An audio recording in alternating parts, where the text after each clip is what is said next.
অন্যান্য আর শিক্ষাগুরু প্রভুপাদের শিষ্য লোক। আমাদের গুরু মহারাজ ছিল প্রভুপাদ, ভক্তি সিদ্ধান্ত, গৌর কিশোর দাস, ভক্তিবিনোদ ঠাকুর, ইভেন নরোত্তম দাস, কৃষ্ণদাস কবিদাস, স্বর্গস্বামী চৈতন্য মহাপ্রভু, ঈশ্বরপুরী, মাধবেন্দ্রপুরী। বলতে গর্ব লাগে না? আমরা কত গর্বিত যে আমরা এইরকম দুনিয়াকে গাধা আছে এইরকম পরিবেশন যুক্ত হতে চাবে না, তাই না? কারা কারা যুক্ত হয়েছি আমরা? সবাই যারা ইস্কনে এসে যুক্ত হয়েছি, কিন্তু দীক্ষাটা হচ্ছে অফিসিয়ালি যুক্ত।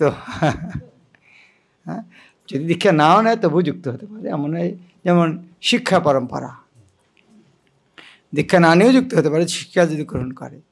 দীক্ষার মাধ্যমে আনুষ্ঠানিকভাবে যুক্ত হওয়া। তাই আমরা সকালবেলা বল্লভ চৈতন্য প্রভু বলছেন, উনি গুরু মহারাজের কথা বলেছেন। আমরা গত 4 দিন ধরে প্রভুপাদের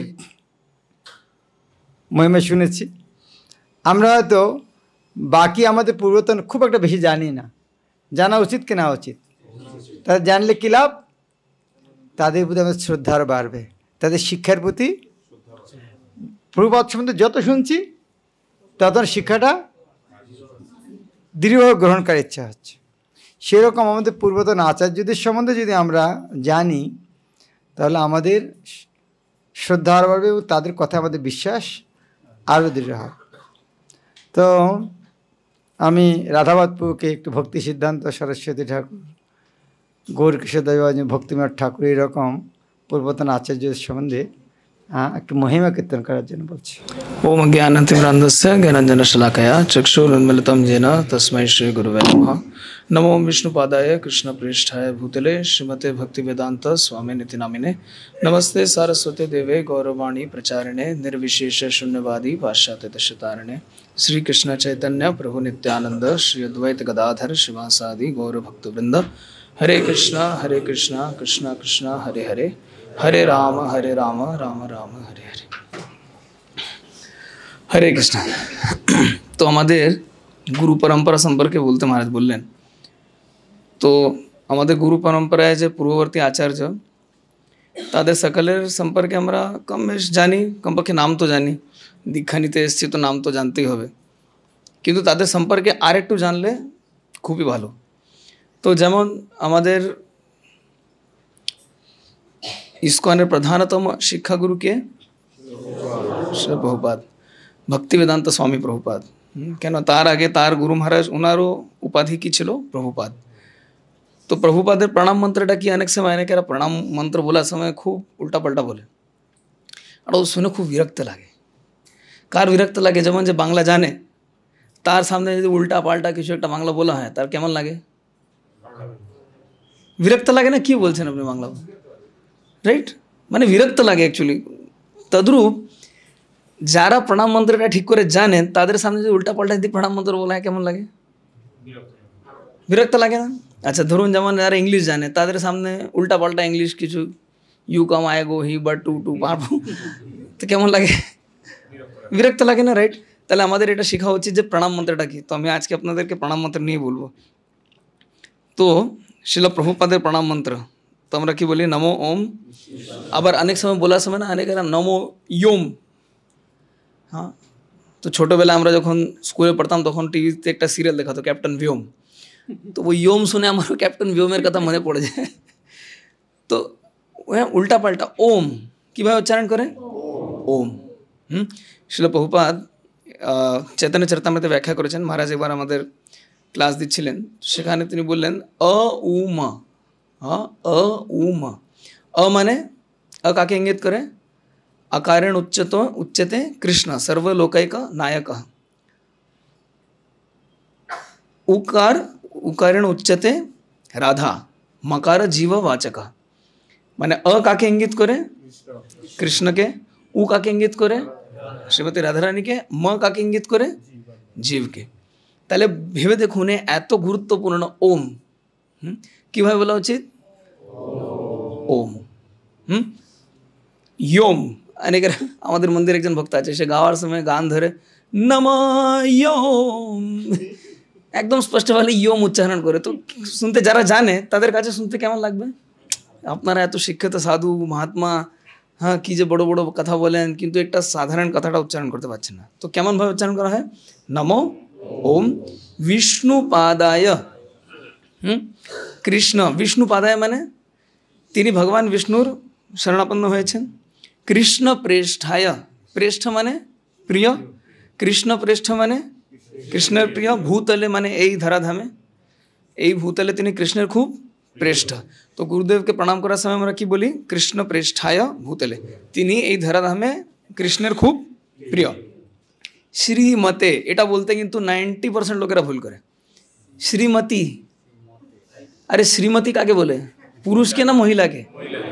তো এখন যখন প্রভুপাদের প্রণাম মন্ত্র বলছি সেখানে যদি শ্রীমতী বলে ফেলি তাহলে কেমন লাগবে? প্রভুপাদ খুশি হবেন? আমাদের গুরু পরম্পরা খুশি হবে? তাহলে কিভাবে বলা উচিত? শ্রী নয়, শ্রী মানে স এক নিচে রেফার, শ্রী। হ্যাঁ, শ্রী মধ্যে কি শব্দ আছে? স আছে না স আছে? দন্ত স আছে না তালব্য স আছে? তালব্য স কিভাবে উচ্চার করে? স। আর তার মধ্যে স যদি বলা হয়, হ্যাঁ শ্রীমতে, শ্রীমতী বলবেন না, কি বলবেন? শ্রীমতে। তারপরে ভক্তি বেদান্ত, বেদান্ত মানে যার দাঁত নেই। ওই শটা হবে শিক্ষার যে শটা, তো ওই শিক্ষা, শিক্ষক শিষ্য তার যে স, কি বলে ওটাকে? তালবস্য। তো তালবস্য কিভাবে উচ্চারণ হবে? স। আর স বলতে গিয়ে শ্রী, শ্রীমতে। সবাই বলুন একবার, ভক্তি বেদান্ত।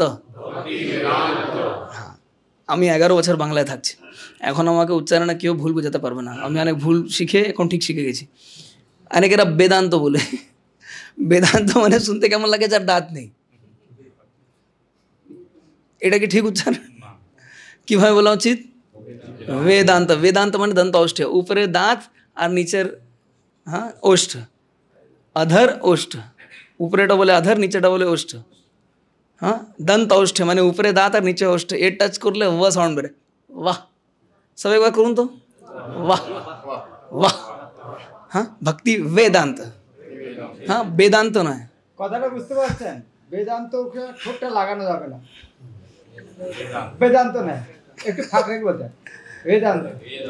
दंत औष्ठ এই ऊपर না লাগে বলে, উপরে দাঁত আর নিচের ওষ্ঠ, এটা স্পর্শ করলে ও সাউন্ড বেরোয়। এবার সবাই চেষ্টা করুন তো, ও শুধু ও উপরে দাঁত আর নিচে ওষ্ঠ স্পর্শ করলে যে সাউন্ড বেরোবে ওটা হচ্ছে ও। হ্যাঁ, ও ভক্তি বেদান্ত। আচ্ছা, শামিন, এটা বললে পুরো এক্সামের নম্বর কাট, 0 সন্নাটা। स्वामिन, स्वामिन इति नामिने माने तिनी के, तिनी হচ্ছেন কৃষ্ণের খুব প্রেষ্ঠ। কেন না? তিনি ভগবান বিষ্ণুর চরণ পদ্মে পাদপদ্মে শরণ গ্রহণ করেছেন। তিনি কৃষ্ণের খুব প্রিয়। কৃষ্ণ প্রেষ্ঠায় ভূতলে, ভূতলে মানে এই পৃথিবী ধরাধামে, এই ধরাধামে তিনি কৃষ্ণের খুব প্রেষ্ঠ। শ্রীমতে ভক্তি বেদান্ত স্বামীন, এরকম ভক্তি বেদান্ত স্বামীকে আমি কি করছি? আমার সশ্রদ্ধ প্রণতি নিবেদন করছি। ইতি নামিনে। তারপরে नमस्ते सारस्वते, सारस्वते नहीं, भूल उच्चारण করলে নম্বর কাট। নম্বর চান নাকি চান? ভালো নম্বর চান? এক্সামে স্কোর করতে গেলে কেমন নম্বর চাই? ভালো স্কোর চাই। তো ভালো স্কোর করতে গিয়ে স্যার জায়গায় স উচ্চারণ, স্যার জায়গায় স উচ্চারণ করলে, যা খুশি তাই উচ্চারণ করলে নম্বর পাবেন না। তো কি উচ্চারণ করব? নমস্তে সারস্বতে দেবে, পুরো তালবস্য আছে, সরি দন্তস্য আছে। সারস্বতে, সারস্বতে নয়, সারস্বতে, सरस्वती নয়। অনেকেরা কিন্তু ভুল বলে, এটা 99% লোক ভুল বলে, সরস্বতী দেবী। সরস্বতী দেবীকে আমরা আলাদা করে প্রণাম করবো। সে যখন মন্দিরে আমরা নারায়ণ নমস্কৃত্যং নরোত্তমম দেবীম সরস্বতীম ব্যাসম 4 জনকে প্রণাম করে দিলাম, যখন মন্ত্র বলবো কিভাবে বলবো? নমস্তে সারস্বতে দেবে, দেবী নয়, সরস্বতী নয়। কি বলবো? সারস্বতে নয়, এটা ভুল উচ্চারণ। কি বলবেন? সারস্বতে দেবে। আমি কাকে প্রণাম করছি? যিনি সরস্বতে, সারস্বতে মানে ভক্তি সিদ্ধান্ত সরস্বতীর শিষ্য, তার ছাত্র, তার পুত্র। নমস্তে সারস্বতে দেবে গৌরবাণী বাণী নয়, বাণী নয়, গৌরবাণী। হ্যাঁ মূর্ধন্য ন, মূর্ধন্য ন বলে, হ্যাঁ মূর্ধন্য ণ, ট ঠ ড ঢ ণ, হ্যাঁ গৌরবাণী প্রচারিণে। তিনি কেন এসেছেন? গৌরাঙ্গ মহাপ্রভুর বাণী প্রচার করবার জন্য তিনি এসেছেন। নির্বিশেষ, হ্যাঁ নির্বিশেষ শূন্যবাদী, কাকে উদ্ধার করবার জন্য? নির্বিশেষবাদী। নির্বিশেষবাদী মানে কে? যারা যারা বেসিক্যালি মনে করে ভগবানের কোনো স্বরূপ আধ্যাত্মিক নয়। হ্যাঁ শূন্যবাদী, শূন্যবাদী মানে যারা মনে করে ভগবান হচ্ছেন শূন্য। তাহলে কাকে কাকে উদ্ধার করার জন্য প্রভুপাদ এসেছিলেন এখানে? নির্বিশেষবাদী, শূন্যবাদী। পাশ্চাত্য, হ্যাঁ পশ্চাৎ, অনেকের পশ্চাৎ, পশ্চিম না, এসব ভুল উচ্চারণ। কি উচ্চারণ হবে? পাশ্চাত্য দেশ তারিণে। পাশ্চাত্য জগৎকে উদ্ধার করবার জন্য শিল প্রভুপাদ কাকে উদ্ধার করার জন্য? বিশেষ করে নির্বিশেষবাদীদেরকে আর শূন্যবাদীদের। তো এটা হলো শিল প্রভুপাদের প্রণাম মন্ত্র। এটা বুঝে গেল? আচ্ছা, এনার আগে যিনি ছিলেন তার পুরো নাম কি? শ্রী শ্রীমদ ভক্তি সিদ্ধান্ত সরস্বতী ঠাকুর প্রভুপাদ। আচ্ছা, এনার প্রণাম মন্ত্র কার মুখস্থ আছে? ঠিক আছে, বলুন কি প্রণাম মাত্র? নমো বিষ্ণুপাদায় কৃষ্ণপৃষ্ঠায় ভূতলে শ্রীমতে ভক্তি সিদ্ধান্ত সরস্বতী ইতি নামিনে নমস্তে নমস্তে গৌরবাণী শ্রীমূর্তে দীনবন্ধে গৌরশক্তি স্বরূপায়।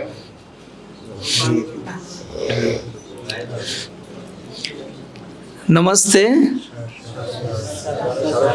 স্টার্টিং থেকে নমো ওম বিষ্ণুপাদায় কৃষ্ণপ্রেষ্ঠায় ভূতলে। এটা জেনারেল মন্ত্র, ঠিক আছে? এরপরে গুরুদেবের নাম লাগিয়ে দিলে আমার গুরুদেবের প্রণাম মন্ত্র হয়ে যাবে। অ্যাকচুয়ালি এটাই ফর্মুলা আছে, ফর্মুলার মধ্যে নাম ফিটিং করে দিলে ওখানে ওই কাস্টমাইজড।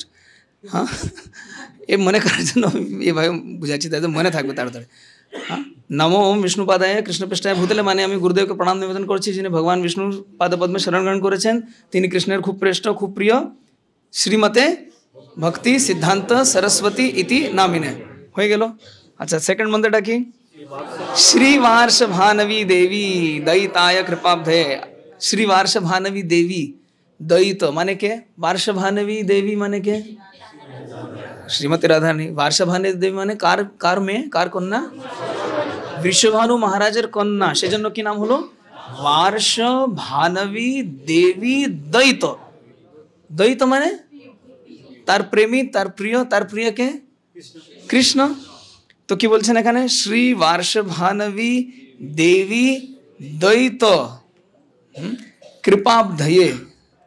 অবধি, অবধি মানে সমুদ্র, কৃপাবধি মানে কৃপার সমুদ্র। তো তিনি হচ্ছেন কৃপার সমুদ্র। কে? শ্রী वार्षभानवी देवी द्वैत दास। কে? ভক্তি সিদ্ধান্ত সরস্বতী। ওনার গুরুদেব ওনাকে কি নাম দিয়েছিলেন? শ্রী वार्षभानवी देवी द्वैत दास। वार्षभानवी देवी মানে রাধারানী, রাধারানীর প্রিয় মানে কৃষ্ণ। তিনি কার দাস? সেই কৃষ্ণের দাস যিনি রাধারানী খুব প্রিয়। চিন্তা করুন কি নাম দিয়েছেন। হ্যাঁ, প্রণাম মন্ত্রটা ভালো করে বুঝবেন। এটা বুঝে গেলে মানে অনেক কিছু বোঝা যাবে। শ্রী वार्षभानवी देवी दयिताय মানে কার? তার, কৃপাবধয়ে। তারপরে কৃষ্ণ সম্বন্ধ বিজ্ঞান। কৃষ্ণ সম্বন্ধ মানে যে কৃষ্ণের সঙ্গে আমাদের যে সম্পর্ক, সেটা কিসের মতো? সেটা হচ্ছে বিজ্ঞান সম্মত। মানে সেটা ভাবুকতা নয়, সেটা কি কি বিষয়? বিজ্ঞান সম্মত বিষয়। শিল প্রভুপাদ ভাগবতমের সপ্তম স্কন্ধকে কি নাম দিয়েছেন? সপ্তম স্কন্ধ, সপ্তম অধ্যায় নয়, গীতা নয়, ভাগবত। ভাগবতে কটা স্কন্ধ? 12টা স্কন্ধ। তার মধ্যে সপ্তম স্কন্ধের নাম কি?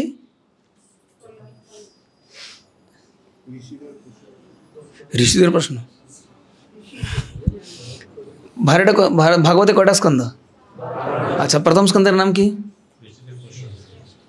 যা ঋষিদের প্রশ্ন, প্রথম স্কন্ধের নাম জিজ্ঞাসা করছি, অধ্যায় নয়। সৃষ্টি। এরকম 2 3 4 5 6 7 7 নম্বরের নাম কি কার জানা আছে? ভগবত বিজ্ঞান। ঠিক আছে, ইংলিশে প্রভুপাদ কি নাম দিয়েছেন? The science of god. মানে ভগবানকে জানা এটা কেমন বিষয়? এটা বিজ্ঞানসম্মত বিষয়। কথাটা বোঝা যাচ্ছে? ভগবানকে জানা এটা কেমন বিষয়? বিজ্ঞানসম্মত বিষয়। তো ভক্তি সিদ্ধান্ত সরস্বতী আমাদেরকে কি দিয়েছেন? শ্রী বার্ষভানবী দেবী দয়িতায় কৃপাব্দয়ে কৃষ্ণ সম্বন্ধ বিজ্ঞান দায়িনে। তিনি আমাদেরকে কি দিয়েছেন? কৃষ্ণ সম্বন্ধ বিজ্ঞান। প্রভবে নমঃ। এরকম প্রভুকে আমি কি করছি? আমার সশ্রদ্ধ প্রণতি নিবেদন করছি। তো মন্ত্রটা মুখস্থ হলো, মানেটা বুঝে গেলে না? মন্ত্র এরকম মানে চুটকি বাজাতে মুখস্থ হয়। কি বলে বাংলায় চুটকি বাজাতে? তুরিত, তুরি, তুরিতে মুখস্থ হয়। আচ্ছা সবাই চোখ বন্ধ করুন, একটু ঘুমিয়ে পড়বেন না কিন্তু।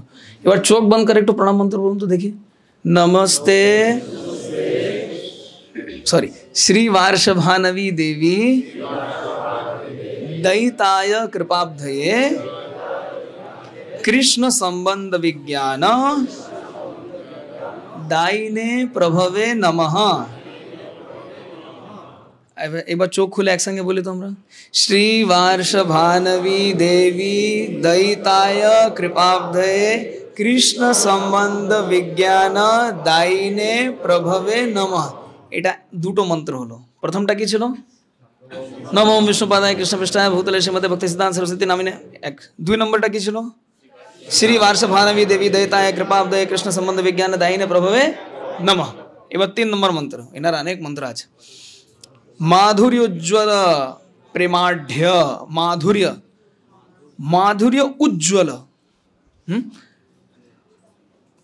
উজ্জ্বল, উজ্জ্বল মানে মানে জল জল করছে। হ্যাঁ, উজ্জ্বল মানে কি? উজ্জ্বল। মাধুর্য, মাধুর্য মানে কাকে বোঝাচ্ছে এখানে? এই তো কেস খেয়েছে। মাধুর্য মানে কাকে বোঝায়? মাধুর্য মানে কি হয়? 5 রকমের কি হয় ভগবানের সঙ্গে আমাদের? রস। তার মধ্যে সর্বোচ্চ কোনটা? মাধুর্য রস। এই সে রসের কথা বলা হচ্ছে। মাধুর্য, হ্যাঁ মাধুর্য অ্যাকচুয়ালি সংস্কৃতে বললে মাধুর্য উজ্জ্বল প্রেমাঢ্য। প্রেমাঢ্য মানে কি? মানে প্রেমে আপ্লুত, প্রেমে ভরা। মাধুর্য উজ্জ্বল প্রেমাঢ্য শ্রী রূপানুগ। মানে তিনি কার পদাঙ্ক অনুসরণ করছেন? ভক্তি সিদ্ধান্ত সরস্বতী শ্রীল রূপ গোস্বামী। হ্যাঁ, মন্ত্রটা মনে থাকবে। মাধুর্য উজ্জ্বল প্রেমাঢ্য। কি প্রেমে আঢ্য, কি প্রেমে আপ্লুত, কোন প্রেমে ভরা? মাধুর্য প্রেমে ভরা। শুধু মাধুর্য নয়, মাধুর্য মাধুর্য উজ্জ্বল। মানে দেখুন কত বিশেষণ দিচ্ছেন। মানে সে প্রেমটা কত উচ্চ স্তরের প্রেম। যারা বলে না ইস্কনে সব দেয় না, এই আপনাদের গৌড়ীয় পরম্পরায় সব নেই, আর আমাদের একটা সিদ্ধ প্রণালী আছে, ওই সব ফালতু কথা। এরকম নেই। আমাদের এই প্রণাম মন্ত্রে কি দেওয়া আছে? মাধুর্য উজ্জ্বল প্রেমাঢ্য। মানে কোন প্রেমে ভরা? যেমন রস ভরা, কি বলে? রস ভরা বলে। রস ভরা কি দিয়ে ভরা? সেটা সেটা চিনি, চিনি জল দিয়ে ভরা, চাশনি দিয়ে ভরা। কিন্তু এটা কি দিয়ে ভরা? মাধুর্য উজ্জ্বল প্রেমাঢ্য, প্রেম দিয়ে ভরা। কি প্রেম? সে সর্বোচ্চ রস। হ্যাঁ, মাধুর্য রসে ভরা। শ্রী রূপানুগ ভক্তি দ। ভক্তি দ মানে নারদ, মানে দ মানে দ মানে দান করা। নারদ মানে যিনি নার দিতে পারেন। নার মানে নারায়ণ। তো যিনি নারায়ণকে দিতে পারেন তাকে কি বলা হয়? নারদ। আচ্ছা, যিনি ভক্তিকে দিতে পারেন তাকে কি বলা হবে? ভক্তি দ। তিনি কি ভক্তি দিয়েছেন আমাদেরকে? আবার মন্ত্রটা মুখস্থ করুন। মাধুর্য উজ্জ্বল প্রেমাঢ্য দিয়েছেন। হ্যাঁ, এখানে পয়েন্ট টু বি নোটেড। দিয়েছেন। কি রকম ভক্তি দিয়েছেন আমাদেরকে? মাধুর্য প্রেমে ভরা ভক্তি দিয়েছেন। কিন্তু কার পদাঙ্ক অনুসরণ করে? শ্রী রূপানুগ, মানে রূপ গোস্বামী যেমন দেখিয়েছেন, হ্যাঁ, মনের কথা নয়, মন গড়া কোনো পন্থা নেই, কল্পনা নেই, খাম খেয়ালি নেই, কিভাবে দিয়েছেন? মাধুর্য উজ্জ্বল প্রেমাঢ্য শ্রী রূপানুগ ভক্তিদ শ্রী গৌর করুণা শক্তি বিগ্রহায়। তিনি হচ্ছেন গৌরাঙ্গ মহাপ্রভুর করুণার মূর্তিমন্ত বিগ্রহ। বিগ্রহ মানে মূর্তি, হ্যাঁ, শ্রী বিগ্রহ মানে শ্রী মূর্তি, সুন্দর মূর্তি। করুণার বিগ্রহ মানে করুণার মূর্তি। আবার সবাই মন্ত্র বলুন তো, না হলে ঘুমিয়ে পড়বেন। কি মন্ত্রটা? মাধুর্য উজ্জ্বল প্রেমাঢ্য শ্রী রূপানুগ ভক্তিদা শ্রী গৌর করুণা শক্তি। তিনি কিসের কি দিয়ে তৈরি? সে বিগ্রহটা কি দিয়ে তৈরি? কার করুণা শক্তি? শ্রী গৌর করুণা শক্তি, মানে মহাপ্রভুর করুণা শক্তির একটা স্বরূপ নিয়েছে। কি নিয়েছে? বিগ্রহ রূপ ধারণ করেছে। সে লোকটাকে ভক্তি সিদ্ধান্ত সরস্বতী। মনে থাকবে? আবার বলি, মাধুর্য উজ্জ্বল প্রেমাঢ্য শ্রী রূপানুগ ভক্তিদ শ্রী গৌর করুণা শক্তি বিগ্রহায় নমস্তুতে। আমি কি করবো তাহলে? এরকম গৌরাঙ্গ মহাপ্রভুর করুণার মূর্তিমন্ত প্রকাশ, যিনি আমাকে কি দেওয়ার জন্য এসেছেন? মাধুর্য উজ্জ্বল প্রেম দিয়ে ভরা রূপানুগ, হ্যাঁ, এরকম ভক্তি দিতে এসেছেন, তাকে আমি কি করব? গুরুদেব সামনে আসলে কি করতে হয়? প্রণাম। কেমন প্রণাম করতে হয়? প্রভুপাদ শিখিয়েছেন দণ্ডবত প্রণাম করতে হয়। কতবার? হ্যাঁ, অ্যাকচুয়ালি এটাই নিয়ম, যতবার দেখবো ততবার প্রণাম করতে হয়। আবার যদি প্রণাম না করতে পারলাম, কমপক্ষে কি করতে হবে? এরকম মাথার উপরে হাত ঠেকিয়ে, প্রভুপাদ দেখিয়েছেন এরকম মাথার উপরে হাত ঠেকিয়ে। হ্যাঁ, গুরু মহারাজ বৈষ্ণব এটিকেট বইতে দিয়েছেন, বৈষ্ণব সদাচার বইতে দিয়েছেন। গুরুদেবকে দেখে কেমন করতে হয়? সাষ্টাঙ্গ প্রণাম করতে হয়। আবার এমন এক জায়গায় আছি, রাস্তা দিয়ে গুরুদেব গাড়ি দিয়ে যাচ্ছেন, আমি রাস্তাঘাট দিয়ে যাচ্ছি, ওখানে প্রণাম করলে আবার অ্যাক্সিডেন্ট হয়ে যাবে, তো কমপক্ষে কি করব? এরকম করে প্রণাম। এখন এই ট্রেন্ড একটু পাল্টে গেছে, এখনকার দিনে এরকম প্রণাম করলে তো কেউ মনে করে ভাই রসিকতা করছে আমার সঙ্গে, কিন্তু অ্যাকচুয়ালি এরকমই মাথার উপরে হাত ঠেকিয়ে এটা প্রণাম করা বিধি আছে। আচ্ছা আচ্ছা, সবাই চোখ বন্ধ করুন। এবার দ্বিতীয় প্রণাম মন্ত্রটা আমরা বলি। মাধুর্য উজ্জ্বল প্রেমাঢ্য শ্রী রূপানুগ ভক্তিদা শ্রী গৌর করুণা শক্তি বিগ্রহায় নমস্তুতে। এবার চোখ খুলুন।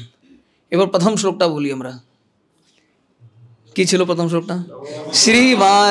সেকেন্ড নম্বর। শ্রীবার সভানবী দেবী দয়িতায় কৃপাব্ধয়ে কৃষ্ণ সম্বন্ধ বিজ্ঞান দায়িনে প্রভবে নমঃ। আবার এই থার্ড মন্ত্রটা একবার, একবার কিন্তু চোখ খুলে, আর চোখ বন্ধ করবে, নাহলে ঘুমিয়ে পড়বে। মাধুর্য উজ্জ্বল প্রেমাঢ্য শ্রী রূপানুগ ভক্তিদা শ্রী গৌর করুণা শক্তি বিগ্রহায় নমস্তুতে। শান্তি। এরপরে আরেকটা মন্ত্র আছে কিন্তু, ভক্তি সিদ্ধান্ত সরস্বতী ঠাকুরের 4খানা প্রণাম মন্ত্র আছে। 4 নম্বর মন্ত্রটা নমস্তে গৌরবাণী।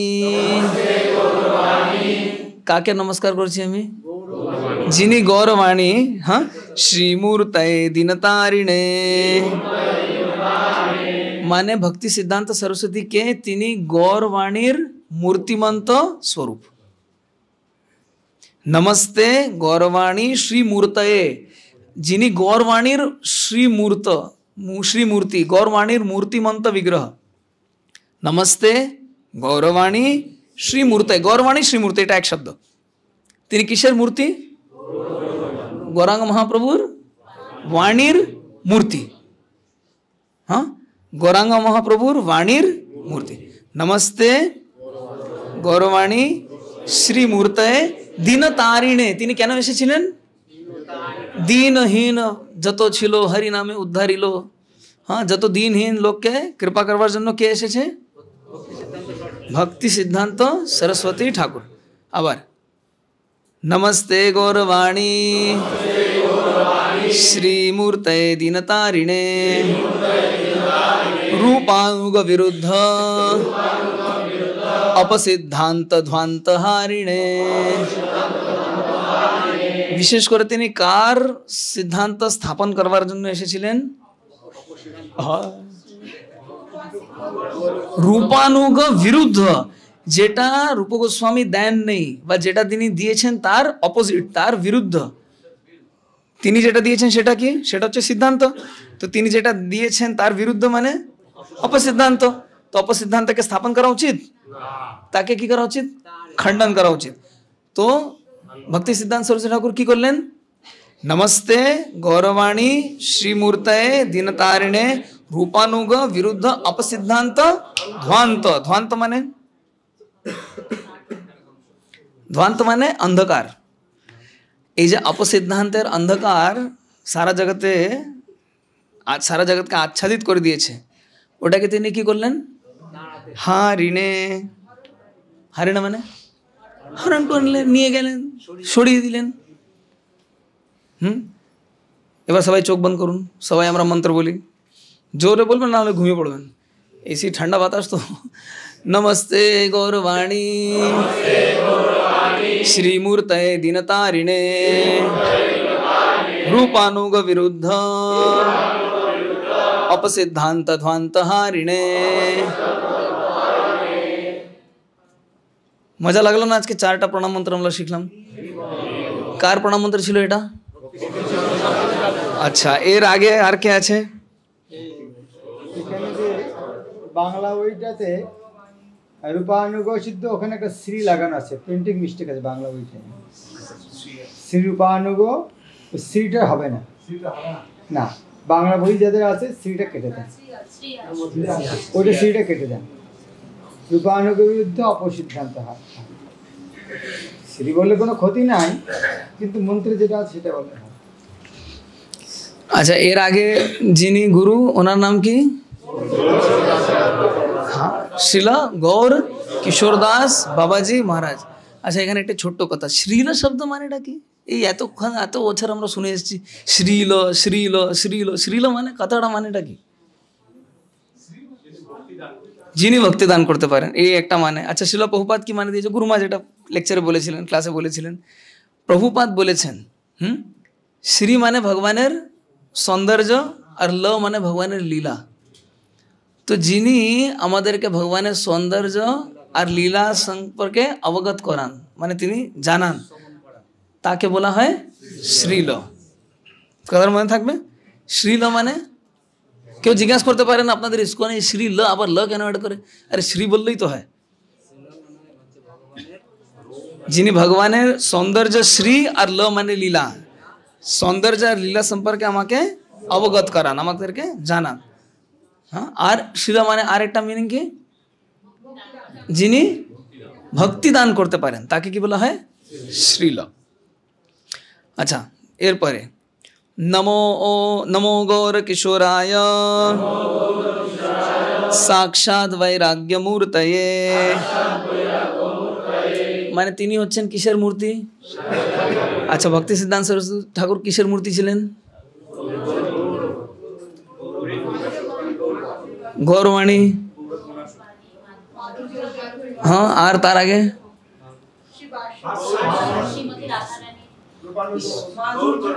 हाँ गौर करुणा शक्ति विग्रह एक और एक की माधुर्य उज्ज्वल प्रेमांड श्रीरूपानु भक्तिदास श्री गौर करुणा शक्ति विग्रह है नमस्ते। और गौर गौर किशोरदास बाबाजी महाराज के किशोर विग्रह बोला होच्छे हाँ साक्षात वैराग्य मूर्त हाँ तार जीवने की देखा गेल वैराग्य कोथा थाकतेन तिनी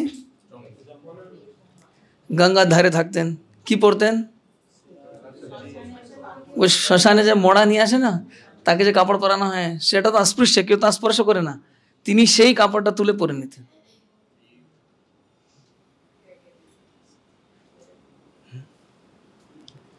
আমাদের একটা জামা ছিঁড়ে গেলে আমরা ফেলে দিই ওটা, ওটাই পরাটা কেমন লাগে, আরে ছিঁড়ে গেছে আবার ছেঁড়া জামা কেন পরবো। তিনি কোনটা কাপড় পরতেন, সেই শ্মশানে গিয়ে মোড়াকে যে দিয়ে কাপড় দিয়ে যে ঢেকে দেয় ওই কাপড়টা তিনি নিয়ে, কি বৈরাগ্য আছে। হ্যাঁ, এটা কি নকল করা যায়? হ্যাঁ, অনুকরণ করা যায় এটা? না। আর তিনি কোথায় বসে বসে জব করতেন? না, একবার এই টয়লেটে ঢুকে গেলেন, হ্যাঁ, শৌচালয়তে ঢুকে সেখানে বসে জব করছেন, করা যায়? সহজ। ওখানে কেন ঢুকে করলেন? যাতে কেউ ডিস্টার্ব না করে। চিন্তা করুন। তাহলে আমাদের গুরু পরম্পরা কত মহান। নমো গৌর কিশোরায়, মানে গৌর কিশোর দাস বাবাজি মহারাজকে আমি কি করছি, নমো গৌর কিশোরায় সাক্ষাৎ বৈরাগ্য মূর্তয়ে। তারপরে বিপ্রলম্ব রসাম্বোধে পাদাম্বুজায় তে নমঃ। তো লাস্টটা বোঝা যাচ্ছে পাদাম্বুজায় মানে যার চরণ কমল, অম্বুজ মানে কমল, অম্বু মানে জল, জ মানে জাত যেখান থেকে জন্ম নিয়েছে, জল থেকে কে জন্ম নেয়? পদ্ম। আচ্ছা, অম্বুজ মানে পদ্ম, চরণাম্বুজ মানে চরণ পদ্ম, হ্যাঁ, পাদাম্বুজায় মানে মানে দুটো চরণ পদ্মের মতো। পাদাম্বুজায় তে নমঃ, তার চরণ কমলে আমি সশব্দ প্রণতি নিবেদন করছি। কার চরণ কমলে? বিপ্রলম্ব রসাম্বোধে। অম্বোধে মানে অম্বুধি মানে সমুদ্র সাগর, অম্বোধে মানে সমুদ্রের, ঠিক আছে। বিপ্রলম্ব রসাম্বোধে, রস কি রস? বিপ্রলম্ব রস, মানে তিনি ভগবানের সঙ্গে যে বিপ্রলম্ব ভাব, যে ভগবানের সঙ্গে যে বিরহ ভাব, কেউ চলে যাওয়ার পরে কি হয় মনে হয়? বিরহ ভাব, আরে উনি আর নেই, উনি চলে গেলেন, তো সেটা এক রকমের রস। হ্যাঁ, তো তিনি ভগবানের সঙ্গে যে বিপ্রলম্ব রস, হ্যাঁ, তার অম্বুধি মানে সাগর, সে বিপ্রলম্ব রসের তিনি সাগর। তো এত মহান যদি আমার আচার্য হয়, তো তার চরণে আমি কি করবো? সশব্দ প্রণতি নিবেদন করবো। তাহলে দুটো গুণ দেখা যাচ্ছে এখানে। কি কি গুণ? প্রথম গুণটা কি? সাক্ষাৎ বৈরাগ্য মূর্তয়ে, মানে তিনি সাক্ষাৎ বৈরাগ্য দেখাতেন জীবনে। আর সেকেন্ড বিপ্রলম্ব রসাম্বোধে, মানে জড় জগতের প্রতি তার বৈরাগ্য, কোনো আসক্তি নেই। আর ভগবানের প্রতি তার কি আছে? বিরহ, বিপ্রলম্ব ভাব রসাস্বাদন করছেন। মানে দুই দেখুন, একটা তো কি বলেছেন, সপ্তম অধ্যায় ভগবদ্গীতা আছে না, শ্লোকটা কি বলছেন সেখানে? যেখানে বলছে জড় জগতের প্রতি আসক্তি থাকতে হবে, আবার মানে বিরক্তি থাকতে হবে, ভগবানের প্রতি আসক্তি থাকতে হবে। সপ্তম অধ্যায় ভগবদ্গীতা।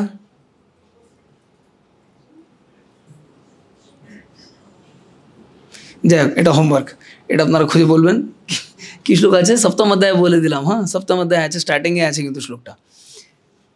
তো গৌর কিশোরদাস বাবাজি মহারাজের দুটো গুণ, প্রথম গুণটা কি? জড় জগতের প্রতি বৈরাগ্য, আর ভগবানের প্রতি বিপ্রলম্ব রস অম্বোধে। সবাই বলবে নমো গৌর কিশোরায় সাক্ষাৎ বৈরাগ্য মূর্তয়ে বিপ্রলম্ব রসাম্বোধে পাদাম্বুজায়তে নমঃ। আচ্ছা, এরপরে কে? ভক্তি বিনোদ ঠাকুর। ভক্তি বিনোদ ঠাকুরের প্রণাম মন্ত্রটা কি? নমো ভক্তি বিনোদায় সচ্চিদানন্দ নামিনে গৌর শক্তি স্বরূপায় রূপানুগবরায়তে। এটা সহজ, এটা সহজে বোঝা যাবে। কি বলছেন? নমো ভক্তি বিনোদায়, মানে আমি আমার ভক্তি বিনোদ ঠাকুরকে আমি কি করছি? নম, প্রণাম করছি, যিনি সচ্চিদানন্দ নামিনে। আচ্ছা, নামিনে মানে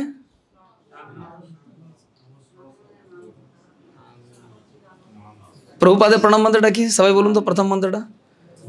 नमो विष्णुपादाय कृष्ण प्रेष्ठाय भूतले श्रीमते भक्ति वेदांत स्वामीन इति नामिने। गुरुदेव नाम की भक्ति वेदांत स्वामीन इति नामिने, तार नाम হচ্ছে ভক্তি বেদান্ত স্বামী।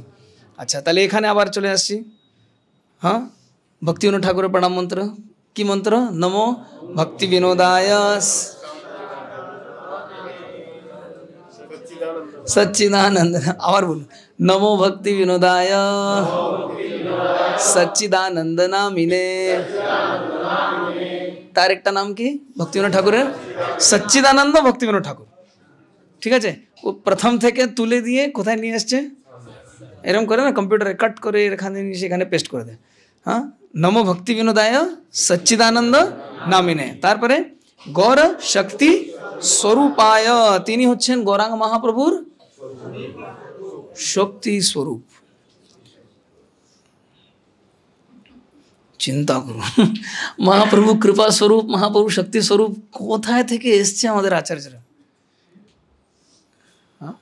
নমো ভক্তি বিনোদায় সচ্চিদানন্দ নামিনে গৌর শক্তি স্বরূপায় রূপানুগ রূপানুগ বরায়তে। তিনি রূপানুগ মানে রূপ গোস্বামীর অনুগত, হ্যাঁ অনুগত, তার মধ্যে বর, বর মানে বেস্ট। তিনি রূপ গোস্বামীর অনুগতদের মধ্যে বর শ্রেষ্ঠ কে? নমো ভক্তি বিনোদায়, তার নাম কি? সচ্চিদানন্দ নামিনে। তারপরে গৌর শক্তি স্বরূপায় রূপানুগ ভরায়তে। চিন্তা করুন, রূপ গোস্বামীদের অনুগতদের মধ্যে তিনি হচ্ছেন সর্বশ্রেষ্ঠ। কেননা তিনি হচ্ছেন গৌর শক্তি স্বরূপায়, মানে মহাপ্রভু চৈতন্য মহাপ্রভু শক্তির তিনি স্বরূপ। আর তার নাম কি? সচ্চিদানন্দ ভক্তি বিনোদ ঠাকুর। নমো ভক্তি বিনোদায় সচ্চিদানন্দ নামিনে গৌর শক্তি স্বরূপায় রূপানুগ ভরায়ত। চিন্তা করুন, ভক্তি বিনোদ ঠাকুর কিন্তু কে? একজন গৃহস্থ। কটা সন্তান ছিল? 11 জন সন্তান। তার সংসার ছোট ছিল না, 11-11 জন সন্তান। চিন্তা করুন কত দায়িত্ববান লোক। তারপরে তিনি কে ছিলেন? ডিস্ট্রিক্ট ম্যাজিস্ট্রেট, মানে দায়িত্ব কম ছিল না সংসারের। এর চেয়ে বেশি দায়িত্ব এখানে কারো আছে? কেউ আছে এখানে ডিস্ট্রিক্ট ম্যাজিস্ট্রেট? এবারকে অজুহাত দিতে পারবো না, আমার টাইম নেই, আমি ভক্তি করে টাইম পাই না। ভক্তি বিনোদ ঠাকুর রাত্রে কয়টা ঘুমোতে যেতেন জানেন? 8টায়। কয়টা উঠে পড়তেন? 10টায়। অনেক সময় 10টায়, অনেক সময় 10:30টায়। আবার উঠে গিয়ে কি করতেন? বই লিখতেন। সারা রাত বই লিখতেন, 3টা-4টা অবধি বই লিখতেন। তারপরে কি করতেন? জব করতেন। আমরাও করতে পারবো যদি আমাদের মোবাইল দেখতে পারি।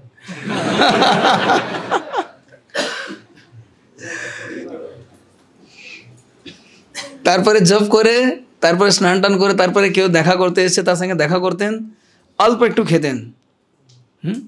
250 গ্রাম দুধ, একটা চপাটি, অল্প কিছু একটা, সেটা খেয়ে তিনি চলে যেতেন কোথায়? কোর্টে।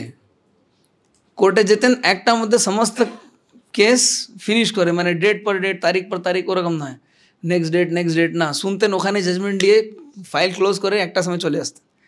চলে আসার পর একটু প্রসাদ পেতেন, কত? সেই 250 গ্রাম দুধ, একটা চপাটি, অল্প একটু কিছু, এটাকে ঘুমিয়ে পড়তেন। 15 মিনিট, 20 মিনিট, আধ ঘন্টা ম্যাক্সিমাম। তারপরে উঠে 4টার সময় আবার কোর্টে চলে যেতেন, আবার কোর্ট করতেন। কোর্ট করে ফেরার সময় 6:30, 7টা নাগাদ ফিরে এসে খেয়ে দিয়ে ঘুমিয়ে পড়তেন। আবার কয়টা উঠতেন? 10টা, 10:30টা। চিন্তা করুন, ভক্তিবিনোদ ঠাকুর কয়টা বই রচনা করেছেন? 100-র উপরে বই রচনা করেছেন। আমাদের সে পানিহাটি বই, আমরা এত বছর বই লিখছি, সে বই লিখতে লিখতে মানে কত লোকের তো জান প্রাণ বেরিয়ে গেছে। এখন 3টা ভাষা চলে এসছে, আগে বাংলায় হলো, তারপর ইংলিশে হলো, এখন হিন্দিতে এসছে। সেটা বার করতে করতে মানে যে কত লোকের একদম প্রাণ যায় পর যায়, এমন অবস্থা। সে একটা লোক। আর কোন কোন ভাষায় লিখতেন? বাংলায় লিখতেন, সংস্কৃতে লিখতেন, আবার ইংরেজিতে লিখতেন। তিনটা ভাষায় তিনি কবিতা লিখেছেন।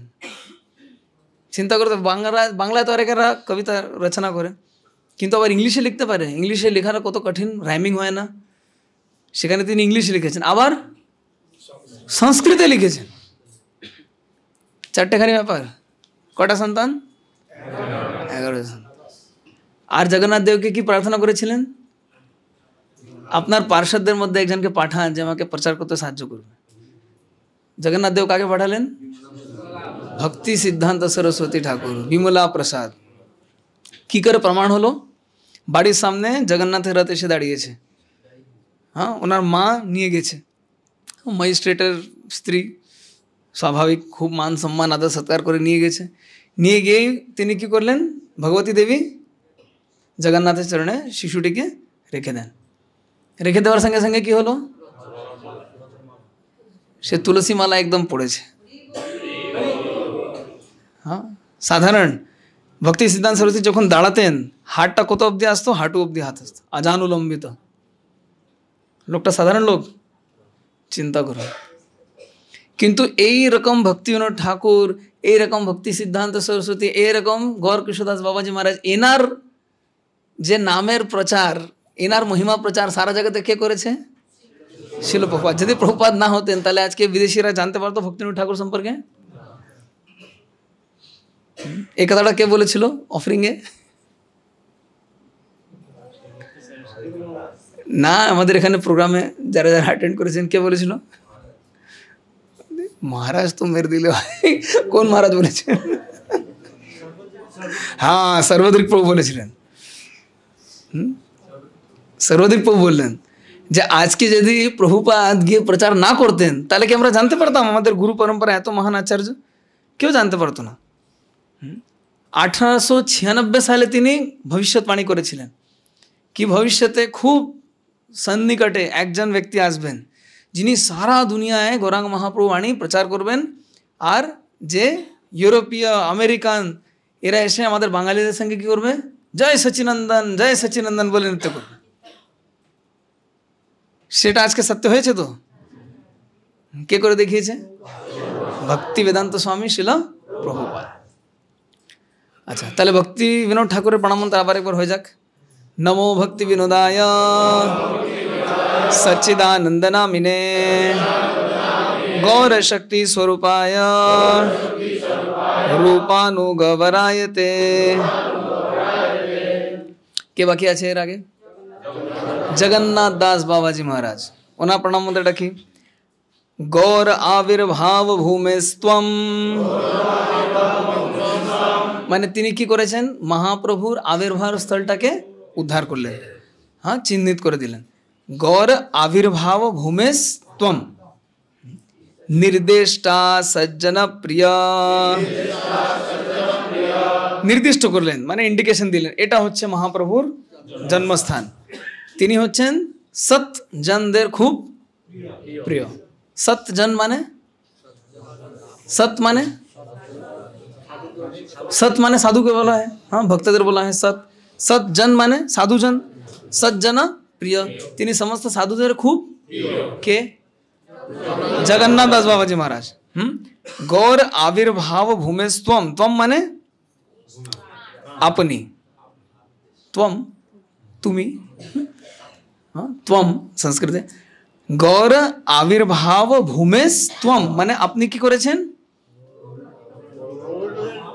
নির্দেষ্টা। কিসের নির্দেষ্টা? গৌর আবির্ভাব ভূমেশ নির্দেষ্টা। ত্বম নেই, ত্বম মানে আপনি, ত্বম নির্দেষ্টা মানে আপনি হচ্ছেন নির্দিষ্ট করলেন। কি নির্দিষ্ট করলেন? যে মহাপ্রভুর জন্মস্থানটা কোথায়। এটা অন্যদের সমস্যা হয় না, বাঙালিদের বেশি সমস্যা হয়। অন্যরা তো নবদ্বীপ দিকে যায় না, ওরা এত বাংলা বুঝে না, ওদিকে যায় না, তাকায় না, কিন্তু বাঙালি ভক্তরা অনেক সময় কনফিউজ হয়ে যায়। হ্যাঁ, মহাপ্রভু তো নবদ্বীপে জন্মগ্রহণ করলেন, মায়াপুরে সবাই কেন যায়? এটা নিয়ে খুব কাপড় ছেড়ে সবাই। হ্যাঁ, না, মহাপ্রভু জন্মস্থানটা কোনটা? আরে মায়াপুর, হ্যাঁ, অন্তর্দ্বীপ। হ্যাঁ, নবদ্বীপ টাউন এখন যাকে বলে, যেখানে ওসব অপসম্প্রদায়ের ওরা ঠিক করেছে। আমি ওটা একবার দেখতে গিয়েছিলাম যে ভাই কী আছে এমন জন্মস্থানে, আছেটা কি, গিয়ে দেখি ও একদম ইমিটেশন একটা ওই গাছ লাগিয়েছে। হ্যাঁ, তো মানে সুতোর কোনো শেষ নেই, গাছ চেয়ে বেশি সুতো আছে ওখানে। আর ওই যে কি মানত করে না, ও সুতোটা পাথরটা পেতে রেখে দিয়েছে ওখানে। কি করেছে, মানে প্রভুপাদের শিক্ষা যদি না হতো তাহলে আমরা কিন্তু এরকম গিয়ে পাথর টাথর বেঁধে মান্নত, হ্যাঁ এরকম আর কোথায় দেখেছেন? প্রায় জায়গায় দেখা যায়, কিন্তু জগন্নাথপুরীতে কল্পবৃক্ষ আছে না, অনেকেরা মানত করে দেয়। অ্যাকচুয়ালি এটা কি প্রয়োজন আছে? হ্যাঁ সিদ্ধ বকুলে আছে, অনেক জায়গায় দেখা যায় এটা, কিন্তু এটা কি প্রয়োজন আছে আমাদের? কেন এসব করতে যাব? শ্রী গৌর আবির্ভাব ভূমেস্তম নির্দেষ্টা, তম নির্দেষ্টা, আপনি হচ্ছেন নির্দেষ্টা কিসের? গৌর আবির্ভাব ভূমেশ, হ্যাঁ সজ্জন প্রিয়, তিনি হচ্ছেন সজ্জনদের সাধুদের খুব প্রিয়। বৈষ্ণব সার্বভৌম, তিনি হচ্ছেন সার্বভৌম, মানে হ্যাঁ এই কথাটা কে বললো যে সার্বভৌম ভট্টাচার্য এই দুটোই হচ্ছে টাইটেল উপাধি? এই কথাটা কে বলেছিল ওখানে, মনে আছে? বাসু ঘোষবাবু বলেছিলেন। হ্যাঁ সার্বভৌম ভট্টাচার্যের নাম কি? বাসুদেব সার্বভৌম। তিনি কোথাকার বাসিন্দা? নবদ্বীপ। তার নাম কি? বাসুদেব সার্বভৌম। কিন্তু তাকে কি টাইটেলটা দেওয়া হয়েছিল? ভট্টাচার্য। ভট্টাচার্য কিন্তু উপাধি, এটা এখন ফ্যামিলি টাইটেল হয়ে গেছে, কিন্তু অ্যাকচুয়ালি আসলে এটা কি উপাধি। বাসুদেব সার্বভৌম, তাকে বলা হয়েছে ভট্টাচার্য। সার্বভৌম উপাধি। সার্বভৌম, সার্বভৌম মানে চিফ, প্রমুখ, নেতা। তাহলে প্রণাম মন্ত্রটা কি হলো? গৌর আবির্ভাব ভূমেস্তম নির্দেষ্টা সজ্জন প্রিয় বৈষ্ণব সার্বভৌম, মানে তিনি কার সার্বভৌম? বৈষ্ণবদের তিনি চিফ, বৈষ্ণবদের তিনি প্রধান। বৈষ্ণব সার্বভৌম শ্রী জগন্নাথায় তে নমঃ। নমঃ তে আবার তে নমঃ। দেখুন সংস্কৃতে কত ফ্রিডম আছে, নমঃ তে করলেও ঠিক, তে নমঃ করলেও ঠিক। वैष्णव सार्वभौम श्री जगन्नाथाय माने जगन्नाथ दास बाबाजी महाराज के ते नमः। तारे एक बार चोख बंद करे प्रणाम मंत्र बोलूं तो गौर आविर्भाव भूमेस्त्वं निर्देष्टा सज्जन प्रिय वैष्णव सार्वभौम श्री जगन्नाथाय ते नमः। তাহলে কার কার প্রণাম মন্ত্র আমরা শিখলাম? জগন্নাথ দাস বাবাজি, ভক্তি বিনোদ ঠাকুর। ভক্তি বিনোদ ঠাকুরের কে বলতে পারবে মন্ত্র? নমো ভক্তি বিনোদায় সচ্চিদানন্দ নামিনে গৌর শক্তি স্বরূপায় রূপানুগবরায়তে। মনে পড়ছে না এখন? মানেটা মনে পড়ছে? আচ্ছা এর আগে কি ছিল? গৌর কৃষ্ণদাস বাবাজি মহারাজ কি প্রণাম মন্ত্র? नमो गौर किशोराय साक्षात वैराग्य मूर्तये विप्रलंबर सांबोधे पादाम्बुजायते नमः। तार आगे अच्छा भक्ति सिद्धांत सरस्वती 4 खाना प्रणाम मंत्र प्रथम तो सकल मने আছে, সেকেন্ড থেকে শুরু করি। श्री वार्षभानवी देवी दयिताय कृपाब्धये कृष्ण संबंध विज्ञान दायिने प्रभवे नमः। माधुर्योज्वल प्रेमाढ्य श्री रूपानुग भक्तिदा श्री गौर करुणा शक्ति विग्रहाय नमस्तुते। नमस्ते गौरवाणी श्री मूर्तये दीनतारिणे रूपानुग विरुद्ध अपसिद्धांत ध्वांत हारिणे। हरे कृष्ण। কৃষ্ণ। তো যাদের মুখস্থ নেই একদিনে তো সব হবে না, তবে এটা যে জানা দরকার এটা তো বুঝে গেল। অন্তত প্রণাম মন্ত্র নাম মুখস্থ করলে নামগুলো তো জানা উচিত। দেখ কতদূর পর্যন্ত যেতে পারি আমরা। আমরা জগন্নাথ দাসবাবুজি পর্যন্ত গেছি। তার আগে কার নাম আছে? তারপরে তার আগে বিশ্বনাথ। নামগুলো বলুন, শোনার পরে বলুন কমপক্ষে একবার। কোথায় লেখা আছে এগুলি? গীতার শুরুতে। হ্যাঁ বিশ্বনাথ চক্রবর্তীর আগে কে আছে? নরোত্তম। তার আগে কে আছে? কৃষ্ণদাস কবিরাজ গোস্বামী। তার আগে কে আছে? স্বর গোস্বামী, ঠিক আছে, ওখানে রঘুনাথ দুইটা আছে। হ্যাঁ, তার আগে স্বর গোস্বামীর আগে আছে, তার আগে কে আছে, তার আগে লক্ষ্মীপতি তীর্থ, তার আগে হ্যাঁ, তার আগে ব্যাসতীর্থ, বই দেখো ব্যাসতীর্থের আগে ব্রহ্মণ তীর্থ। কে বলছেন এটা? হ্যাঁ, তার আগে না না জয় ধর্ম, তার আগে না রাজেন্দ্র, তার আগে পুরুষোত্তম, তার আগে দয়ানিধি, তার আগে জ্ঞান সিন্ধু, তার আগে জয়তীর্থ, তার আগে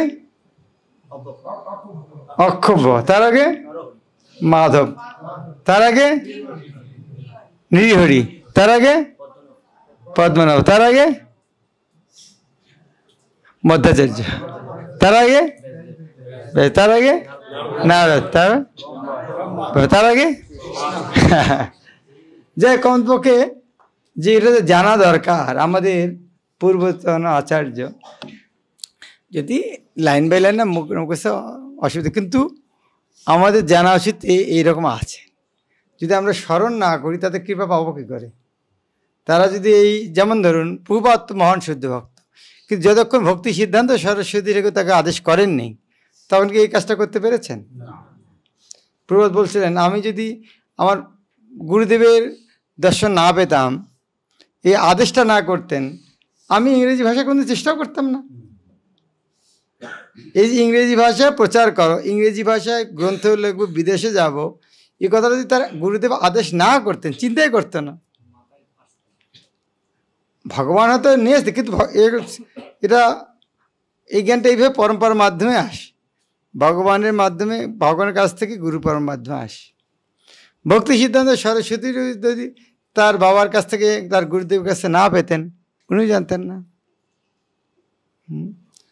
তো এইভাবে আমরা দেখতে পারি, আমরা পূর্বতন আচার্যদের কাছে সবার কাছে ঋণী। তো আমাদের তাদেরকে প্রণাম করা উচিত। তারা আমাদের তাদের জ্ঞানের মাধ্যমে আমাদের অজ্ঞানতা নাশ করেছেন। বৈষ্ণব বলে আমাদের বৈষ্ণব জ্ঞানে পরম বৈষ্ণব, সে জ্ঞানে আমরা প্রণাম করতে পারি।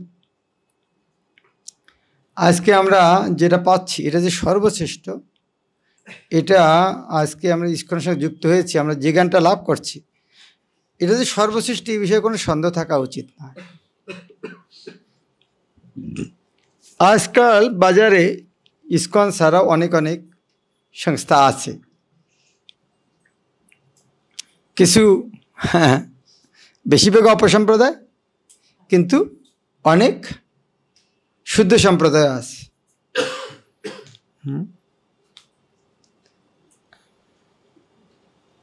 তো সম্প্রদায় যারা সম্প্রদান করেছেন, এই আধ্যাত্মিক জ্ঞান ভগবানকে দান করেছেন, আর যারা সেই ধর্মের নামে ব্যবসা করছে, যে পথে চলো এক জায়গায় যাবে, দিল্লির টিকিট কাটো বোম্বে যা পৌঁছে যাবে। তো এরকম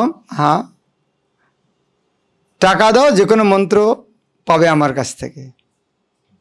তো এইভাবে অপসম্প্রদায়, কিন্তু যারা আসল শিক্ষা দিচ্ছে তা হচ্ছে সম্প্রদায়। এবং যত শুদ্ধ সম্প্রদায় আছে তাদের মধ্যে আমরা দেখতে পাচ্ছি যে পরমেশ্বর ভগবানের যে শিক্ষাটা শুদ্ধভাবে নেমে এসেছে শিল প্রভুপাদের মাধ্যমে। এই বিষয়ে কোনো সন্দেহ আছে? সেই কৃষ্ণ মুক্তি পাওয়ার জন্য আর কোথাও যেতে হবে? এখানে সব কিছু আছে। অনেকে ইস্কনে ভক্তদের চুরি করার জন্য তারা একটু ভুলে ভালে নিয়ে যেতে চেষ্টা করে, না আরও একটু রস যদি পেতে চাও এখানে আসো। না, সেটা আমাদের ভালোভাবে বুঝতে হবে যে না, এখানে শিল প্রভুপাদ যে শিক্ষাটা দিয়েছেন এটা সর্বশ্রেষ্ঠ, আমাদের অন্য কাছে যাওয়ার দরকার নেই। গুরু মহারাজ এটা বোঝানোর জন্য সেমিনার দিতেন। আমাদের বৈষ্ণব বৈষ্ণব ইতিহাসের ঐতিহ্য। এই বৈষ্ণবের ইতিহাসটা কোথার থেকে আসলো? ঐতিহ্যবাহী। ঐতিহ্য শব্দের অর্থ কি? ইতিহাস যেটা বহন করে, ইতিহাস থেকে ঐতিহ্য। বৈষ্ণব এর ঐতিহ্যটা কি? এর ইতিহাসটা কত উচ্চ, সেটা যদি আমরা দেখতে চাই যে কেন এত উচ্চ, যে আমরা প্রভুপাদের মধ্যে বারবার শুনেছি আমরা ভগবানের কাছে ছিলাম, সেখান থেকে এসেছি। তাহলে ভগবানের কাছে যারা ছিল তারা কে ছিল? সবাই বৈষ্ণব। সবাই যদি ওখান থেকে আসে তাহলে সবাই কে ছিল? সবাই বৈষ্ণব ছিল। তাই বৈষ্ণব হওয়া হচ্ছে আসল ধর্ম। বাকি এই বৈষ্ণব হওয়া ছাড়া বাকিগুলো ধর্মগুলো পরে সৃষ্টি হয়েছে। তাহলে এখন সর্বপ্রথম কোন ধর্ম ছিল? বৈষ্ণব ধর্ম ছিল। তো সনাতন ধর্ম মানে কি? বৈষ্ণব ধর্ম। এর নাম আর একটা জৈব ধর্ম বলা হয়। প্রত্যেকটা জীবের ধর্ম। প্রত্যেকটা জীবের ধর্ম কি? ভগবানকে ভালোবাসা। কারণ জীবেরা কোথায় ছিল? ভগবান কি করছে? ঝগড়া করার জন্য সৃষ্টি করেছে ভগবান। ভগবানকে সৃষ্টি করেছেন কেন?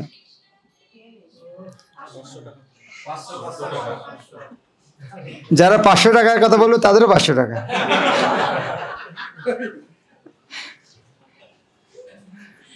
তো বৈষ্ণব সমাজের ঐতিহ্য।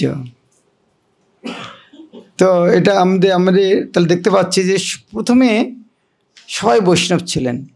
এখন যদি আমরা আসল ধর্ম করতে চাই তাহলে সবারই বৈষ্ণব হওয়া উচিত।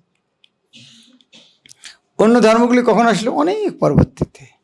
প্রভুপাদ বলছেন যে ধর্মের ইতিহাস আছে, কিসের ইতিহাস? সৃষ্টির ইতিহাস। তার ধ্বংসের ইতিহাসও আছে। হয়তো এখন নেই, পরে সৃষ্টি হবে। কিন্তু যে ধর্মের সৃষ্টির ইতিহাস নেই তার ধ্বংসের ইতিহাসও নেই। হ্যাঁ, তাই আমাদের গর্ববোধ করা উচিত যে সনাতন ধর্ম বা বৈষ্ণব ধর্ম হচ্ছে সর্বশ্রেষ্ঠ। এটা আমরা ভগবদ্গীতায় পড়েছি না, কালেনেও মহতা যোগ নষ্ট পরন্তব। মহাকালের প্রভাবে নষ্ট হয়ে যায়। একজনের মুখ থেকে আরেকজনের মুখে কথা গেলে অনেক সময় বেশিরভাগ সময় যেতে যেতে লুপ্ত হয়ে যায়। তো ভগবানের ধামে আমরা সবাই ভগবানকে সেবা করতাম, কিন্তু প্রত্যেকটা জীবের মধ্যে স্বতন্ত্রতা আছে ভগবানকে সেবা করার। সেবা করবে কি না করবে। যখন এই সেবা করতে করতে যদি মনে কখনো বাসনা জাগে, আচ্ছা আমি কি একটু কৃষ্ণের মতো এরকম বাসন এক কৃষ্ণের মতো ভোগ করতে পারি কি? কৃষ্ণকে তো সেবা করলাম, তো এরকম কৃষ্ণ সেবা নিয়ে কীরকম আনন্দ পাচ্ছে, আমি কি একটু এরকম আনন্দ পেতে চাই। যদি এরকম মনে বাসনা আসে তাহলে সেখানে হবে না।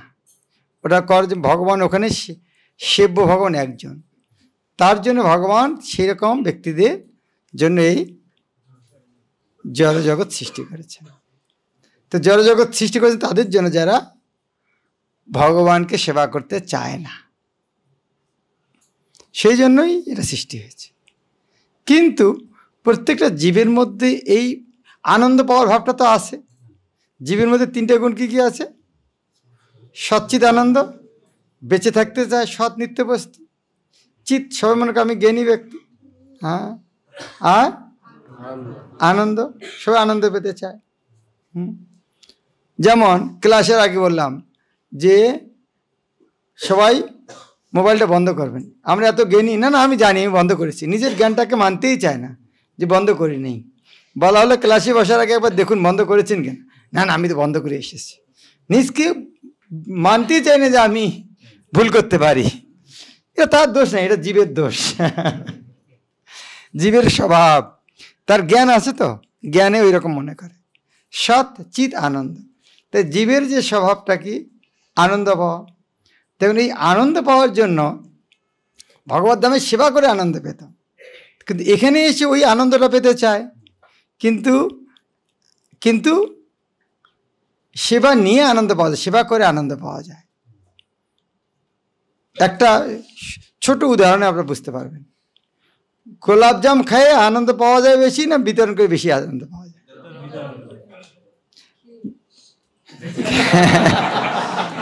খেয়ে পাওয়া যায়, ভেরি গুড। কিন্তু একটা, দুটা, 10টা, 100টা না। খেয়ে আনন্দ পাওয়া যায় ঠিকই, কিন্তু 1000 গোলাপজামের খেয়ে আনন্দ পাওয়া যাবে? 1000 গোলাপজামের আনন্দ কি করে পেতে হবে? ভিতরে। তা আনন্দটা কোথায়? আনন্দ সেবাটা নিয়ে না সেবাটা দিয়ে? হ্যাঁ। কিছুদিন আগে একজন গেছিলাম, তো ছোট বাচ্চা, তাই বল এ কতক্ষণ ঘুমায়? বলে প্রত্যেক আধা ঘন্টা বাদ উঠে, প্রত্যেক আধা ঘন্টা বেশি ঘুমায় না। রাতে কি হয়? রাত্রে ঘুমাতে বলে ওই আধা ঘন্টা। সর্বনাশ, আমাদের রাত্রে একবার ঘুম ভেঙলে মনে হয় আজকে ঘুমটা একটু ডিস্টার্ব হলো, আধা ঘন্টা বাদে ঘুম ভাঙে যায়। বাচ্চার সঙ্গে মায়েরও তো সঙ্গে সঙ্গে বলছে না তাতে কষ্ট হয় না। বাহ, সঙ্গে সঙ্গে বলছে, মা বলছে তাতে কষ্ট হয় না। তো ভালোবাসাটা দেখুন, সেবা করে কি আনন্দ পাচ্ছে। নিজে ঘুমাতে পারছে না, তাতে কষ্ট হচ্ছে কেন? সেবার আনন্দ। তাই এই যে এখানে এসে যে আনন্দ পেতে চায়, ওটা সেবা নিয়ে আনন্দ করতে চায়, তাতে পাচ্ছে না। সেই জন্য ও আনন্দ পেতে সেবা করে। সেই জন্য প্রত্যেকটা জীবে দেখবেন তার যে বড় যে কেউ তাকে সম্মান করতে চায়। প্রভাত বলেছেন আদিবাসী লোকেরাও ভগবান সম্বন্ধে জ্ঞান নেই, তারা পাহাড় পর্বতকে সেবা করে। গাছটা আমার চেয়ে বড়, তাহলে সম্মান করা উচিত। পাহাড়টা আমাদের চেয়ে বড়, সম্মান করা উচিত। তাহলে এই যে অন্যকে সম্মান বা শ্রদ্ধা ও সেবা করার ভাবনা, প্রভাত এইরকম লেকচার দিচ্ছিলেন। একটা পাগল এসে ঢুকছে, হিপি এসে ঢুকেছে। কারাগার দেখছেন অভয়চরণে? সেটা কি হিপিট এসে কি বলছে? হিপিট এসে কি বলছে? কে দেখেছে? কি দেখেছে? একটা টয়লেট, এইরকম টিস্যু পেপার তো না, রোল, টয়লেট পেপার। এখানকার আপনারা বুঝতে পারবেন না, কারণ বিদেশি লোকেরা আজকাল জল ব্যবহার করে না। ওরা এইরকম পেপার, টিস্যু পেপার এরকম। সবচেয়ে ওদের বাজারে বড় মার্কেটিং ওটা থাকবে। যেমন লবণ তেল আমাদের বাজারে কিনি, ওর পাশ্চাত্য দেশে সবচেয়ে বড় মার্কেটিং হচ্ছে টিস্যু পেপার কেনা। ওদের বাজারের মধ্যে এটা লিস্টের মধ্যে থাকবে। আর এরকম বড় একটা বান্ডিল থাকবে, কারণ ওটা অনেক লাগে। তো প্রভাত লেকচার দিচ্ছে, একটা পাগল এসে ঢুকছে, উৎপাত শুরু করেছে। কি উল্টে পাল্টে বলছে, আমি এটা রেখে গেলাম তোমাদের কাজে লাগবে বলে আবার চলে গেল। বাথরুমে ঢুকে প্রভাত দেখো সব জীবের মধ্যে সেবা করার প্রবণতা আছে। ও পাগল, কি একটা উদাহরণ। হ্যাঁ, পাগল নিজে কোথায় খাচ্ছে থাকছে কিচ্ছু জ্ঞান নাই। ও দেখছে লোকগুলো এখানে দাঁড়িয়ে আছে, নিশ্চয়ই টয়লেটে যাবে, একটা tissue paper this, toilet this. তো এই যে সেবার প্রবণতা, এখন প্রভুপাদ লিখেছেন যে এই যে সেবাটা যে কোথায় করতে হবে সেটা মানুষ জানে না। যেমন ভরত মহারাজ, তিনি কাকে ভালোবেসেছিলেন? ভালোবাসা কি খারাপ? এই যে হরিণটা জলের মধ্যে ভাসছিল, মরে যাচ্ছিল, তাকে আদর করা খারাপ? তো খারাপটা কি? এই যে ভালোবাসার যে কোথায় অর্পণ করতে সেটা জানে না। ভালোবাসতে অসুবিধা নেই, কিন্তু আসলে কাকে ভালোবাসতে সেটা জানেন না। এটাকে বলা হয়, এটাকে কি বলা হয় ইংলিশে? কি বলা হয়? হ্যাঁ, যে ভালোবাসাটা অযোগ্য স্তরে লাগানো হয়েছে, যেখানে লাগানো কথা সেখানে লাগানো হচ্ছে না। হ্যাঁ, ভালোবাসাটা ঠিকই, ওটা প্রবৃত্তিটা ঠিকই আছে, কিন্তু সেটা কৃষ্ণকে না দিয়ে ওই জায়গায় দেওয়া হলো। তার মানে কি হলো? কত বড় একটা দামি জিনিস নষ্ট হয়ে গেল। তো এই জিনিসটা যখন জীব এই জগতে আসলো, তখনই এটা কেন এরকম হয়েছে? যেরকম পরিবেশে যাই সেরকম পরিবেশে আমরা আচরণ করি, তাই না? এখন মায়াপুরে উজ্জয়ন্তী এসেছেন, এরকম পরিবেশে আচরণ করছি।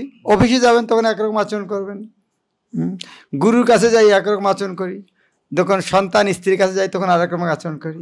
হ্যাঁ, একজন ভক্ত জোকিং করে বলেছিলেন, স্বামী স্ত্রী প্রচুর ঝগড়া হচ্ছে, মারপিট শুরু হচ্ছে ভিতরে। কথাটা সত্যি করে জানি না, তিনি গল্প করেছেন। স্বামী স্ত্রী মারপিট হচ্ছে ভিতরে, প্রভু গেছে হরে কৃষ্ণ, সঙ্গে সঙ্গে রেডি হয়ে বাইরে আসে। হ্যাঁ, বাইরে এসে দেখছি আমরা খুব ভালোভাবে ভক্তি করছি।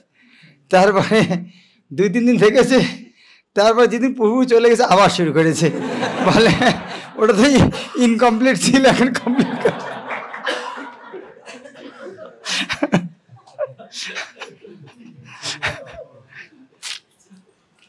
তো আমাদের পরিবেশে আচরণ পরিবর্তন হয়ে যায়। তো আমরা ওখানে ভগবত ধামে ছিলাম, ভগবানের সেবা করে সবাই সেবা করছে, সবাই সেবা করছে, আমি সেবা করতাম। কিন্তু এখানে এই জগতে এসে ভগবান না দেখার ফলে কি দেখছি আমরা? যেমন ধরুন বাড়িতে আছেন, বাবা মা শিক্ষক আছে, কি করবেন ওখানে? বাবা সেবা করবেন। আর আপনি অবশ্যই এসে বস, তাদের কি করবেন? এসে এই চা নিয়ে না, আপনি অবশ্যই বস। তো যখন নিচে সবাইকে নিচু দেখছেন তখন কি মনে করবেন? তাদের কাছে সেবা নেব। এবং উচ্চ কাউকে দেখি তার সেবা করতে চাই, যখন নিম্ন কাউকে দেখি তো সেবা নিতে চাই। তো সেরকম এই জড় জগতে যখন চিন্ময় বস্তু দেখি না, সব জড়, আমার চেয়ে নিকৃষ্ট, তখন এই জড় জগৎটাকে আমরা ভোগ করতে চাই।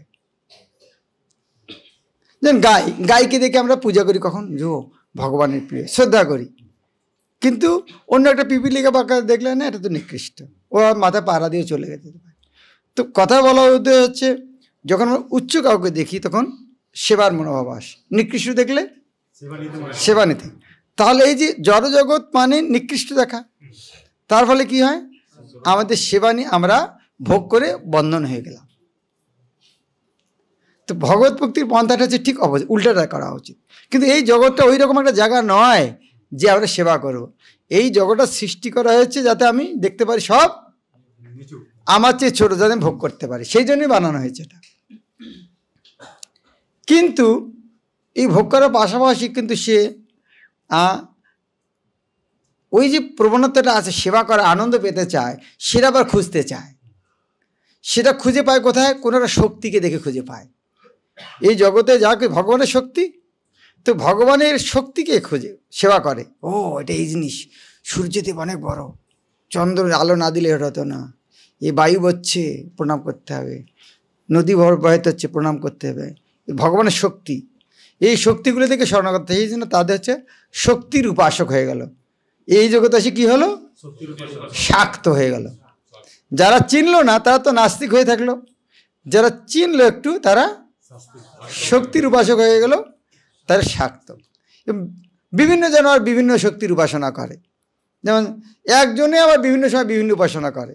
ছাত্র অবস্থায় সরস্বতী পূজা করে, একটু ছাত্র অবস্থাটাতে সরস্বতীর আর খবর নেই, এখন লক্ষ্মীর পূজা করো। হ্যাঁ, ব্যবসা করতে যাই তখন এখন গণেশের পূজা করো। তো বিভিন্ন জন এরকম বিভিন্ন দেবদেবীর পূজা করছে। সেটা ক্ষতি নেই, সেটা শক্তির উপাসক, কিন্তু সেটা সর্বশ্রেষ্ঠ নয়। এবং তার জন্য ভগবান বেদ সৃষ্টি করলেন, যে তাদেরকে ধীরে ধীরে ধীরে ধীরে, যেমন শরীয়তে অজগর শরীয়তে আম, রসইতে ইঁদুর ভায়া কাটুস কুটুস তার কাম। এগুলো বলার দরকার আছে? দরকার আছে।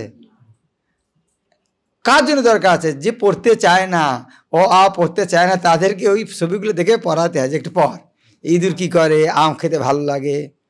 হ্যাঁ, তো ওগুলো কার জন্য দরকার আছে? যে পড়তে চায় না ওই লেভেলের। তো সেই রকম যারা দেবদেবীর পূজা করতে চায়, ওর তাদের জন্য বিভিন্ন শাস্ত্র দিয়েছেন, যে বিভিন্ন দেবদেবীর পূজা করে ধীরে ধীরে ধীরে ধীরে অগ্রগতি লাভ করো। এবং তাদের কিছু কিছু লোক, 3 প্রকার লোক আছে, সত্য রজতম। তাদের জন্য সাত্ত্বিক, রাজসিক, তামসিক শাস্ত্র সৃষ্টি হয়েছে।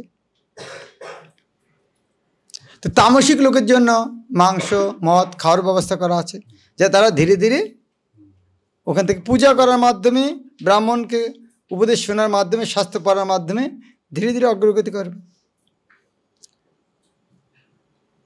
যত অধপতি কলিযুগ আসছে তখন আরও অধপতিত হচ্ছে, সত্য তেতা দাপর কলি তত অধপতিত হবে। অধপতিত হবে মানে কি? কলি তার প্রভাব ঢালবে। কলি তার প্রভাব বাড়াবে কেন? কলির নাম হচ্ছে কলহ, অধর্ম। যখন কলিযুগের সৃষ্টি হয়েছে তখন কলিযুগ প্রভাব বিস্তার করার জন্য ব্রাহ্মণদেরকে অ্যাটাক করেছেন, কারণ ব্রাহ্মণদেরা সবাইকে শিক্ষা দেয়, আর ভারতবর্ষ হচ্ছে আধ্যাত্মিক জগতের রাজধানী। তাই ভারতবর্ষে ব্রাহ্মণদেরকে অ্যাটাক করে সবাইকে বিপদগামী করছে। তারা কি বলছে? তারা বলছেন যে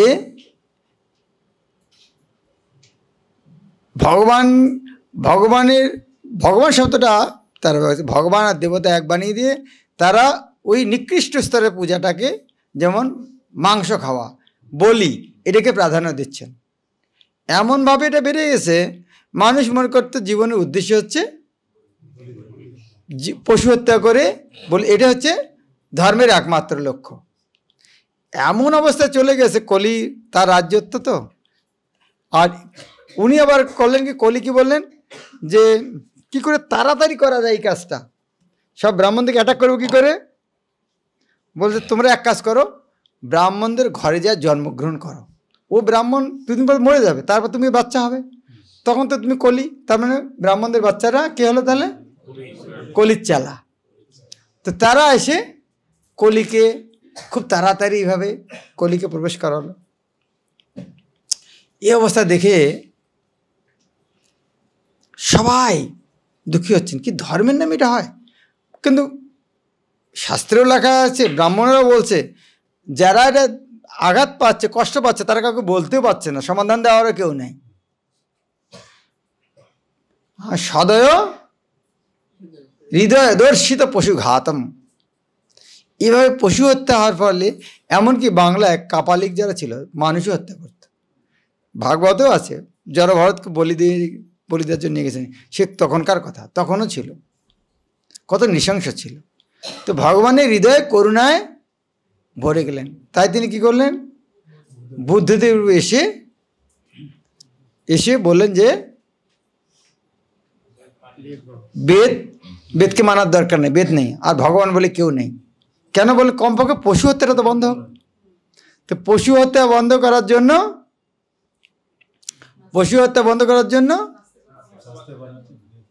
যেমন আপনি রান্না করছেন, রান্নায় দাউ দাউ করে আগুন জ্বলছে, কি করবেন আপনি? আগুনটা জল দেন নাকি? আপনার আগুন দরকার নেই, এখন তো বন্ধ করো, পরে দেখা যাবে। এখন ঘরটাকে বাঁচানোর জন্য জল ঢালো, আগুন বন্ধ করো, পরে অনুখান থেকে আগুন নিয়ে আসবো। সেইরকম এমন অবস্থা পাপ কর্ম বন্ধ করার জন্য ভগবান স্বয়ং বুদ্ধরূপে এসে বেদকে অস্বীকার করলেন, আর বেদকে অস্বীকার করলেন আর ভগবানকে অস্বীকার করলেন। তার মানে নাস্তিক হয়ে গেল সবাই। নাস্তিক মানে কমপক্ষে পাপ কর্ম থেকে বাঁচালো কিছুটা। তো যখন এই কাজটা সম্পূর্ণ হয়ে গেছে, তখন ভগবান তার শুদ্ধ ভক্তকে শিবজিকে পাঠালেন, শঙ্করাচার্যকে। শঙ্করাচার্য এসে তিনি আবার বলেন, না, ভগবান আছেন, কিন্তু ভগবান হচ্ছে নিরাকার। তাহলে ওটা মানতে অসুবিধা নেই, ঠিক আছে, আছেন, নিরাকার মানতে অসুবিধা নেই। আপনি যদি বলে ভগবান আছে, আরে সেবা করতে দরকার নেই বাবা, ভগবান আছে, নিরাকার, কিছু করতে হবে না, ও তাহলে ঠিক আছে, ওরকম ভগবান মানা যায়। হ্যাঁ, আর একটা বলে তোমরা যে বেদকে মানো না, তো তোমাদের তো শিক্ষা হচ্ছে নির্বাণ, সব কিছু শূন্য হয়ে যাওয়া। সে নির্বাণ শব্দটা বেদেও তো আছে, বেদের শিক্ষা তো নির্বাণ, মুক্তি। তো এইভাবে উনি যখন বুঝালেন, তখন আবার সেই বৌদ্ধরা আবার বেদকে স্বীকার করা শুরু করলো, এবং তার ফলে আবার ভারতবর্ষ সব নিরাকারবাদীতে পরিণত হয়ে গেল। ভগবান আছেন কিন্তু নিরাকার। যখন বিশেষ করে ভারতবর্ষ থেকে যখন সবাই বৌদ্ধরা প্রায় সবাই যখন এভাবে নিরাকার, তখন ভগবান দেখলেন যে এখন কাজটা হয়েছে, এখন আসল শিক্ষাটা আবার প্রচার করা যায়। তখন ভগবান তার 4 জন শুদ্ধ ভক্তকে 4 সম্প্রদায়ে পাঠালেন, মধ্যাচার্য, রামানুজাচার্য, নিম্বার্কাচার্য আর বিষ্ণুসার। তারা প্রচার করলেন যে না, ভগবান আছেন, তার আকারও আছে, ভগবান আছেন, আকারও আছে। তারা খুব সুন্দরভাবে প্রচার করার ফলে তখন আবার বৈষ্ণব ধর্ম সৃষ্টি হলো।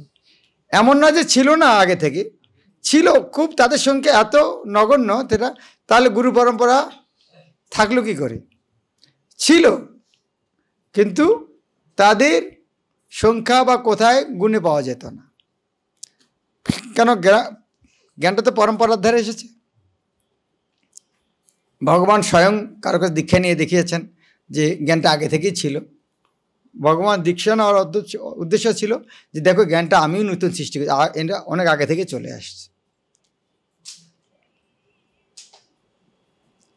যখন শঙ্করাচার্যের এই মতটাকে খণ্ডন করলেন, কিন্তু একদিন তো খণ্ডন করা যায় না, অনেক লোকের একটা বিশ্বাস আছে। এখনও ভারতবর্ষে বেশিরভাগে নিরাকারবাদী। তো এই সমস্যাটা দূর করার জন্য চৈতন্য মহাপ্রভু আসলেন, এসে বললেন তোমরা দুইজনেই ঠিক, ভগবান নিরাকারও ঠিক, সাকারও ঠিক। যেমন সূর্যের শক্তি, তাপটার আকার আছে না, আর সূর্যের আকার আছে আছে, তাহলে তিনি নিরাকার এবং সাকার দুটোই ঠিক। সকালে যদি সূর্য ওঠে বলে ঘরে সূর্য এসেছে, কথাটা ঠিক, আবার ঘরে সূর্য আসে তো পুড়ে যাবে, তো সেটা ঠিকও নয়। তো একসঙ্গে কথাটা ঠিক আবার কথাটা ঠিক নয়, ভেদ আবার অভেদ একই সাথে ভেদ এবং অভেদ। তাহলে নামটা কি হলো? ভেদাভেদ। ভেদ আর অভেদ সন্ধি কি হয়? ভেদাভেদ। এটা বোঝা যায় সহজে? না, এটা অচিন্ত, এটা সাধারণ ভাষায় বোঝা যায় না। আমি ঘরের বাইরেও আছেন, ভেতরেও আছেন, দুটো একসঙ্গে হয় না, কিন্তু এটা বোঝা বাইরে, এই জন্য এটার নাম হচ্ছে অচিন্ত। তাই চৈতন্য বাবুর দর্শনটার নাম হচ্ছে অচিন্ত ভেদাভেদ দর্শন। চৈতন্য মহাপ্রভু স্বয়ং যে শিক্ষাটা প্রদান করলেন, আপনার চৈতন্য আদি গ্রন্থ পড়েছেন, মহাপ্রভু একটা শিক্ষা মন করা কিছু বলেননি, সমস্ত শাস্ত্র থেকে দেখিয়ে বলেছেন। যা তিনি প্রতিষ্ঠা করেছেন সব শাস্ত্র থেকে প্রমাণ করে দিয়েছেন, যখন যা বলেছেন শাস্ত্র থেকে। কিন্তু আমাদের দুর্ভাগ্য সৌভাগ্য যাই বলুন, মহাপ্রভু কোনো গ্রন্থ লিখে যাননি, সেটা যেটা মহাপ্রভুর ইচ্ছা তাই। তিনি তার শিষ্যদেরকে এমন জ্ঞান দিয়েছেন, তারা লিখেছেন মহাপ্রভুর সম্বন্ধে। তাই যদি আমরা মহাপ্রভুর শিক্ষা সম্বন্ধে জানতে চাই, কি করতে হবে? তার শিষ্যদের বিশেষ করে যারা গ্রন্থ লিখে গেছেন। রূপ রঘুনাথ পদে হইবে আকুতি, কবে হাম বুঝো বসে যুগল পীড়িত। কারণ চৈতন্য মহাপ্রভুর আগে, যেমন চিন্তা করে দেখুন, আগের লোক ভগবানে মানতেন না, তারপরে শক্তি মানা শুরু করলো, তারপরে সে শক্তির উপাসনা করে নাস্তিক হয়ে গেল, কি বলে অসুর হয়ে গেল। তারপরে বুদ্ধিদেব এসে নাস্তিক বানালেন, তাদেরকে আস্তিক বা নিরাকার বানালেন, নিরাকারবাদীদের আবার সাকারবাদী বানালেন। সাকারবাদীদের মধ্যে বিষ্ণুর উপাসনা, তার চেয়ে যে কৃষ্ণের উপাসনা শ্রেষ্ঠ, সেটা আরও সূক্ষ্ম ব্যাপার। কৃষ্ণকে অনেক প্রকার সেবা করা যায়, তার মধ্যে রাধা কৃষ্ণের সেবা করাটা সেটা আরও উন্নত। এই শিক্ষাগুলো আগে ছিল না। ধীরে ধীরে ধীরে ধীরে ভগবানের পরিকল্পনায়, যেমন মহাপুর আগে রাধাকৃষ্ণের উপাসনা হতো না।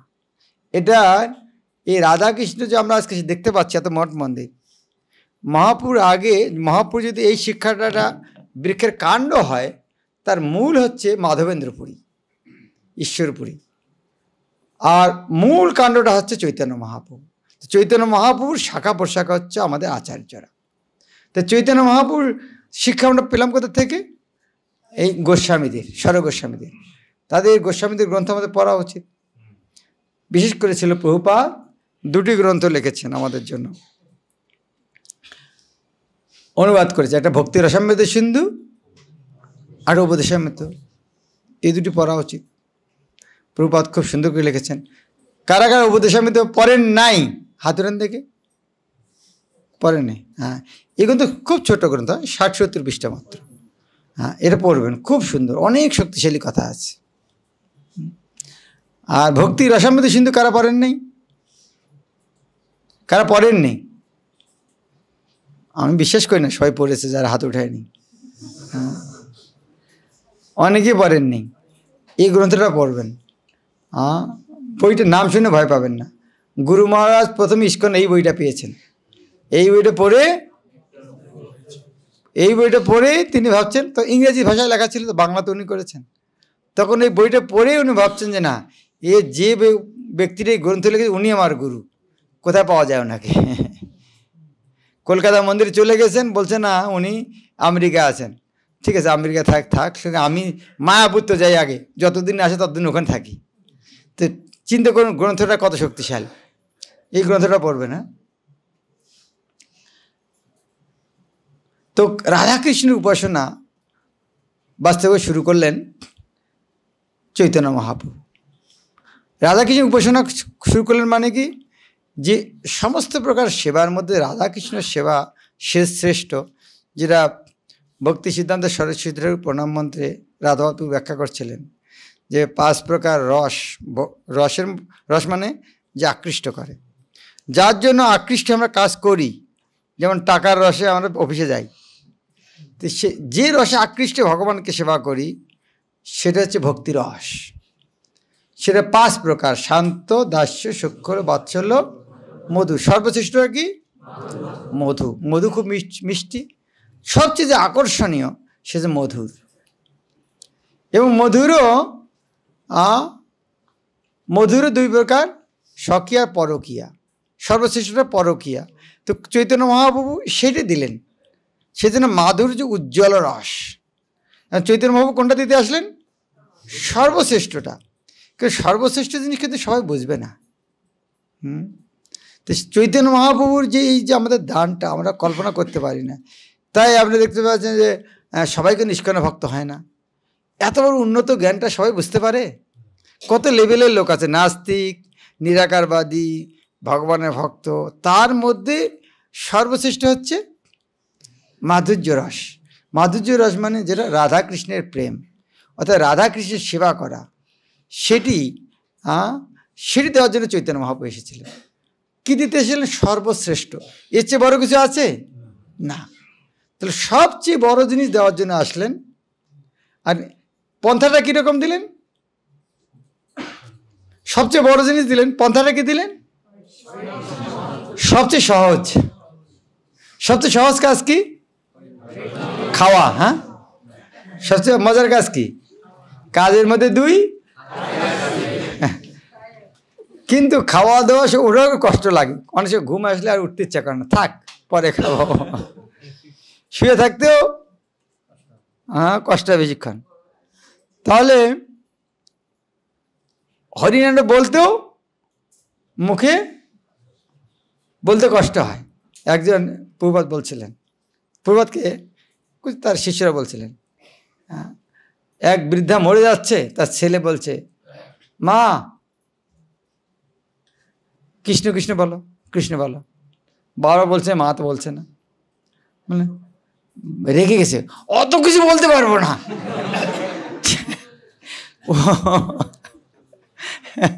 বলছি একবার কৃষ্ণ নাম বলে, সেটা বলতে পারছে না। কি বলছে? অত কিছু বলতে পারবো না। তাহলে এ বলাটাও কষ্টের কাজ। এর চেয়ে সহজ কাজ কি? ভেরি গুড, শোনা। শুনতে কোনো কষ্ট নাই, শোনাটা। আর সেই জন্য শ্রবণ।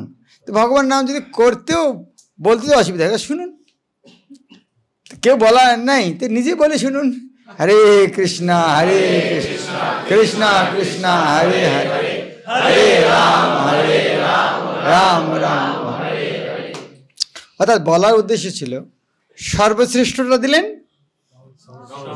সবচেয়ে সহজ পন্থায়। এবং চৈতন্য মহাপ্রভু এটা খালি দিলেন না, এটা আচরণ করে দেখালেন যেটা করা যায়। এমন না যে তিনি খালি বলে গেলেন, তিনি নিজে আচরণ করে দেখেছেন। আপনার কারো কেউ আম কিনতে গিয়েছেন বাজারে? কারা কারা আম কিনতে গিয়েছেন? সবাই কিনতে। তো কীরকম দেখেছেন আমের বাজারে? কি যখন আমকে, কার একটা ভালো অভিজ্ঞতা আছে? হ্যাঁ, আম খেয়ে দেখেছেন? Very good.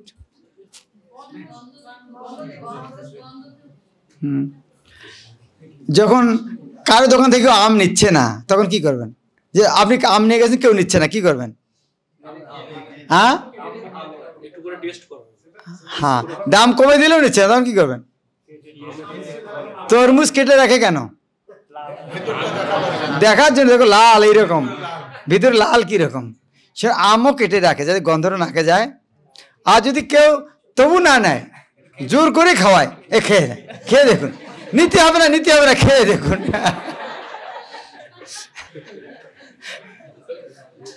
যদি না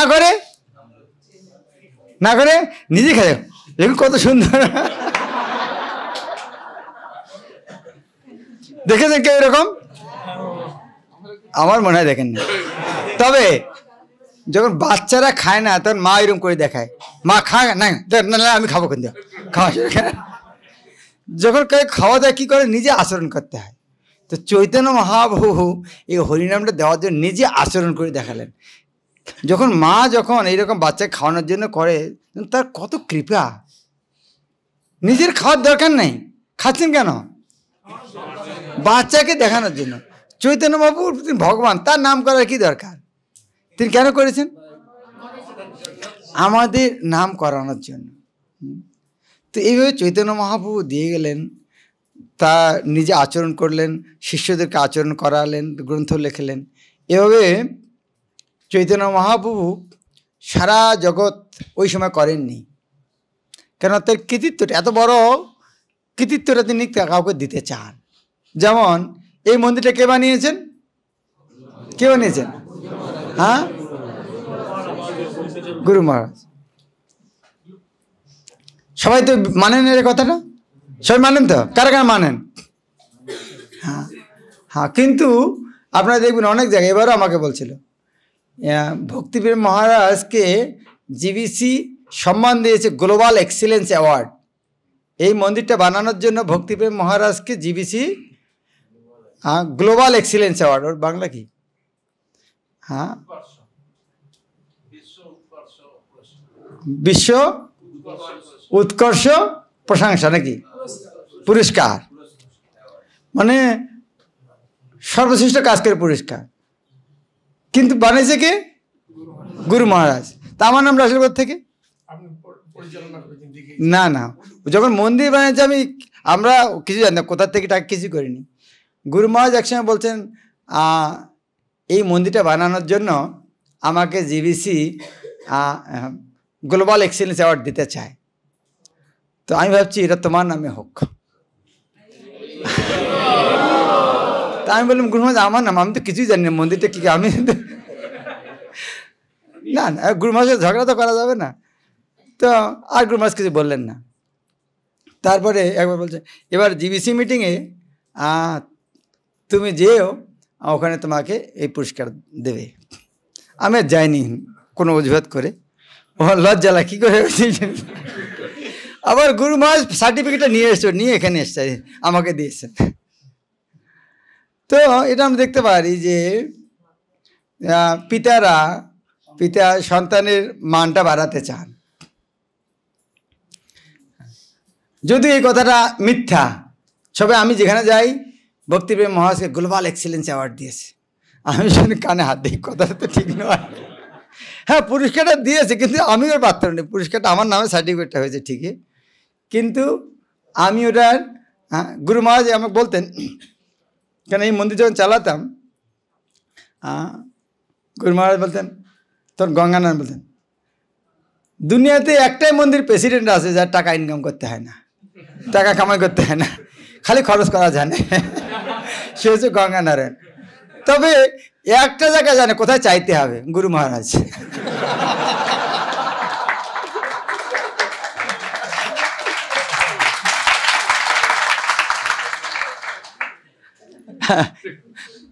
গুরু মহারাজ থাকেন 10 দিন 15 দিন, যাওয়ার সময় টাকা চাইতে ভয়ও লাগে, যে যেতে হচ্ছে গুরু মহারাজ 2 লাখ টাকা শর্ট আছে। একদিন এমন রেগে গেছে, আমি বললাম সর্বনাশ, আমি চাপো কার কাছে বলতে। তো আমি তো ড্রপ করতে যাই, এবং গাড়িতে বসে আছি, গুরু মহারাজ তো রেগে আছেন, গাড়িতে বসার আগে বলে দিছি। তো বলতে এয়ারপোর্টের কাছাকাছি যেয়ে আমি জানি তুমি টাকা ইনকাম আমাকে দিতে হবে, কিন্তু বেরোনোর সময় বলছো কেন, আগে বলো নাই কেন?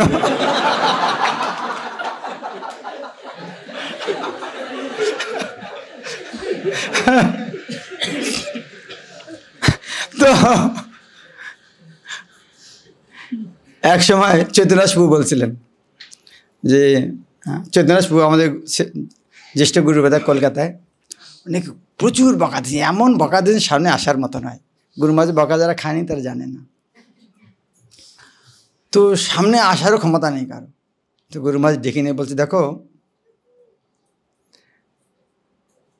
আমি যদি তোমাদেরকে বকা না দিই দেবো কাকে?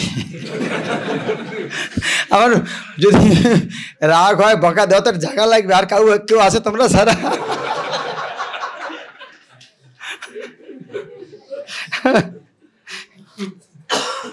তো যারা বকা খেয়েছে তাদের খুব, তারা ওই জিনিসটা ভুলবে না করে দিন, পরে আদর আরো বেশি পায়।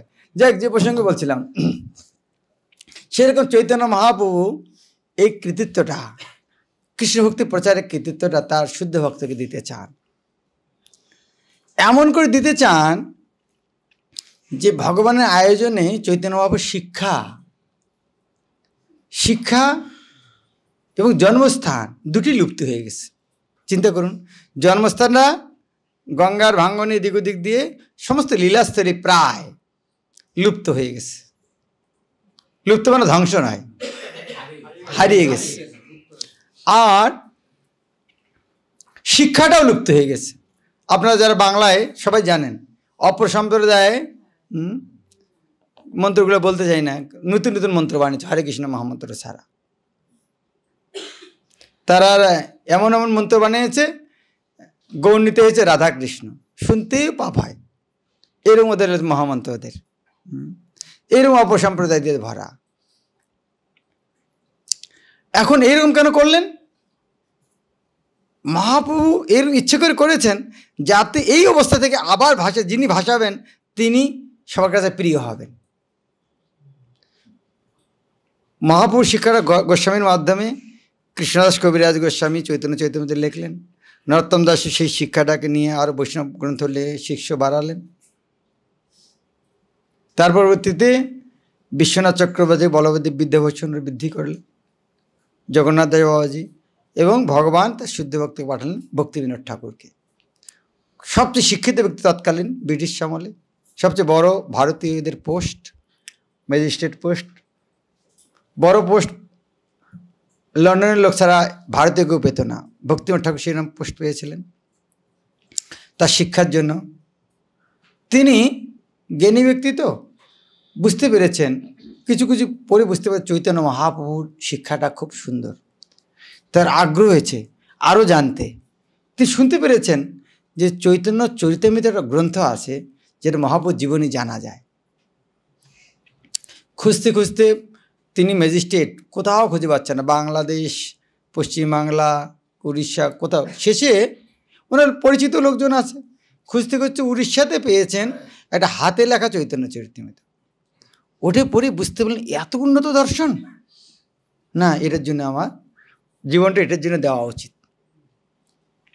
তখন উনি যখন ডেপুটি ম্যাজিস্ট্রেট, তখন দেখছেন যে না, চাকরি করে সময় নষ্ট করার দরকার নেই, বরং এই গ্রন্থটা প্রচার করা জীবনের উদ্দেশ্য হওয়া উচিত। সেই পোস্টটা ছেড়ে দিলেন।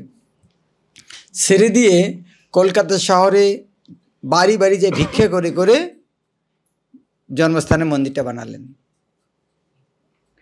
যে জন্মস্থান যোগপীঠ দেখি, সেটা ভক্তিবিনোদ ঠাকুর তার চাকরির টাকা দিয়ে নয়, ভিক্ষা করে করে টাকা সংগ্রহ করেছেন।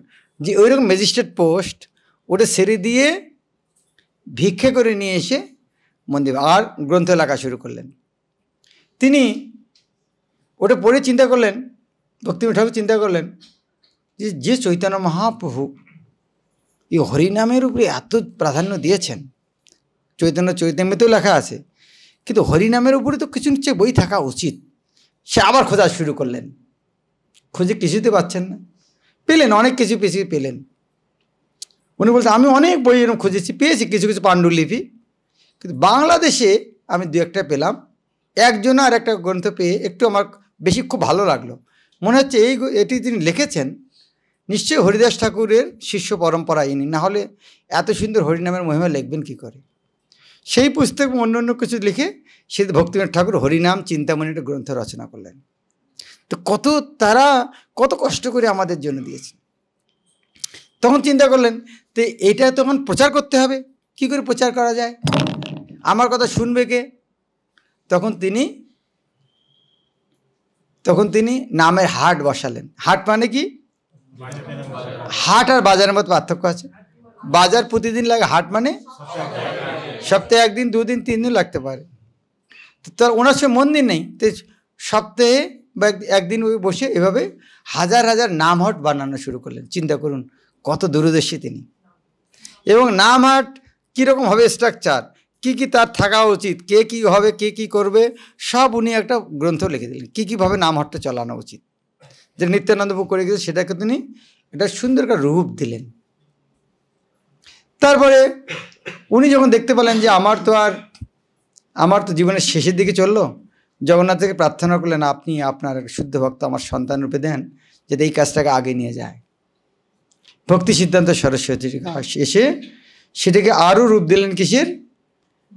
গৌরীয় মঠ বানালেন।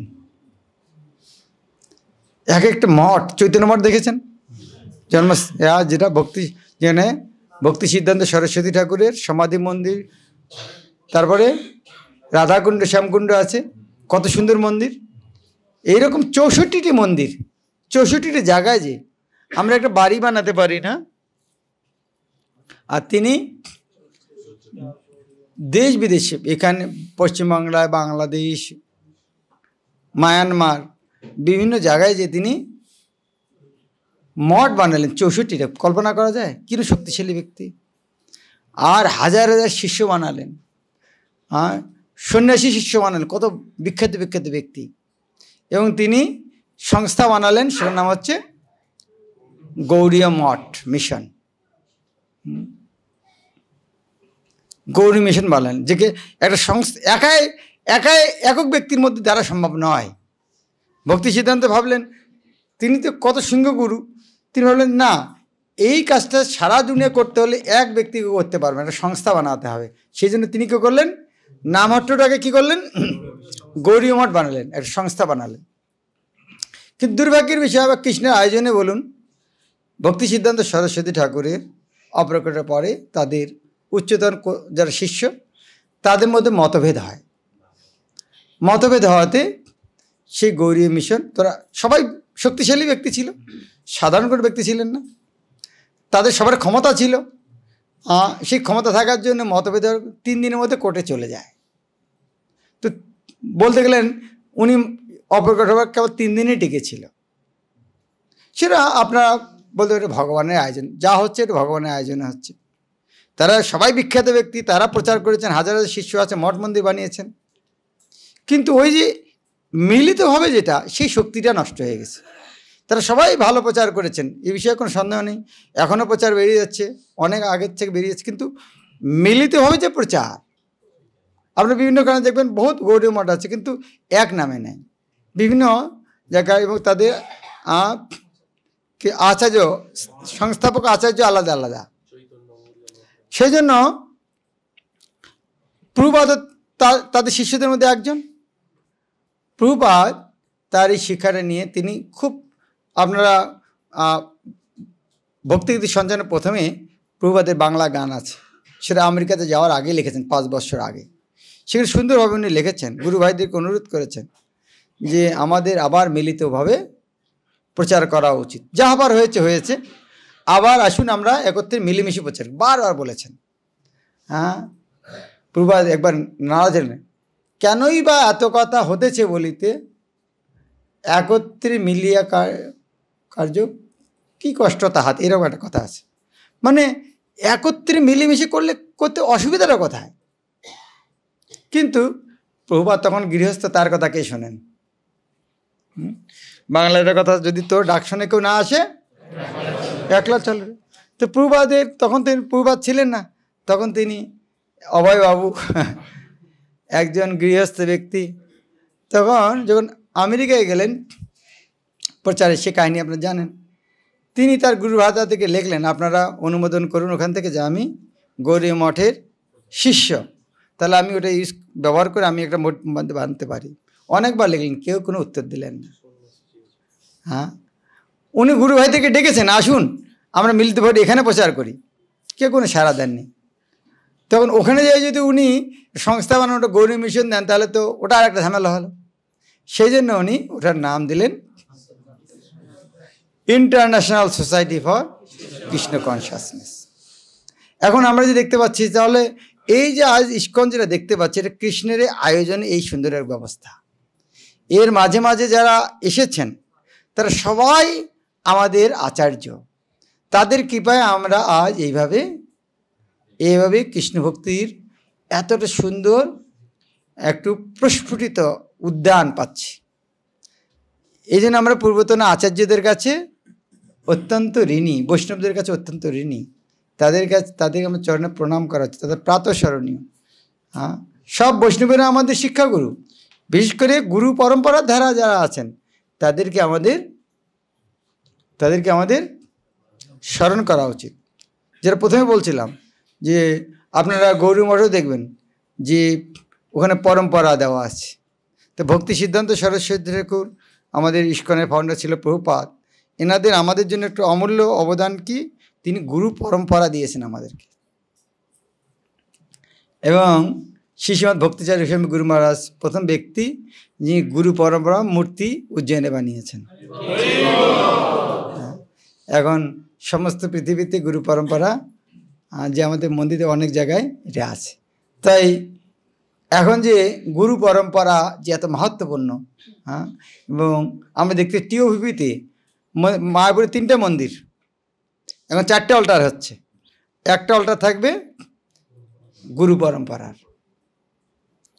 কৃষ্ণ ভক্তি যেভাবে প্রচার হচ্ছে ইস্কনের মাধ্যমে, এটা দ্বারা বোঝা যায় এই সংস্থাটা কৃষ্ণ দ্বারা অনুমোদিত। তাই এইরকম একটি সংস্থায় থেকে আমাদের গর্ব করার জন্য এরকম আমাদের দায়িত্ব পালনও করা উচিত। আমরা যেমন এই সংস্থার সুফল লাভ করছি, সেরকম আমাদের একজনার খারাপ কর্মের জন্য ইস্কনের বদনামও হতে পারে, ইস্কনের ভক্ত অমুক করেছে। তো আমাদের এই বিষয়ে খুব সাবধান থাকা উচিত। আবারও বলছি, যেহেতু ইস্কনে থাকার ফলে আমরা অনেক, আমেরিকায় কী একটা ভক্ত করেছে তার সুফল আমরা এখানে পাচ্ছি, রাশিয়া একটা ভক্ত কী করেছে তার সুফল এখানে আমরা পাচ্ছি। তো আমরা এখানে খারাপ কাজ করব, তার বদনামটা সারা দুনিয়া ফেলে যাবে। তাই যেহেতু আমরা এরকম একটা গুরুত্বপূর্ণ সংস্থায় আছি, আমাদের অনেক বড় দায়িত্ব। এই শিক্ষাটা ছিল প্রভুপাদের শিক্ষাটি, যাতে অবিকৃতভাবে সারা জগতে প্রচার হয়, তার জন্য আমাদের সবারই একটা পবিত্র দায়িত্ব আছে। হ্যাঁ, আবার বলছি যে দীক্ষা নেওয়াটা হচ্ছে একটা আনুষ্ঠানিকতা। আমরা যা করছি দীক্ষার আগে, দীক্ষার পরেও তাই করব, নতুন কিছু হবে না। হ্যাঁ, নতুন কিছু হয়তো মালাটার পরিবর্তন হবে আর নামটার পরিবর্তন হবে, আর কিন্তু আমাদের যেটা আমরা শিখেছি সেটা তীব্রভাবে করতে, আরও সুন্দরভাবে করার চেষ্টা করা উচিত। যে কোনোভাবেই যেন আমাদের পূর্বতন আচার্য বা সংস্থা বা ভগবানের, হ্যাঁ, তাদের কোনো যে বদনাম না হয় আমাদের আচরণের জন্য, এই জন্য আমাদের খুব সতর্ক থাকা উচিত। হরে কৃষ্ণ। এখন সন্ধ্যা আরতি, কারো একটা প্রশ্ন থাকলে করতে পারেন, 2 মিনিট সময় আছে, সন্ধ্যা আরতি পরে আছে।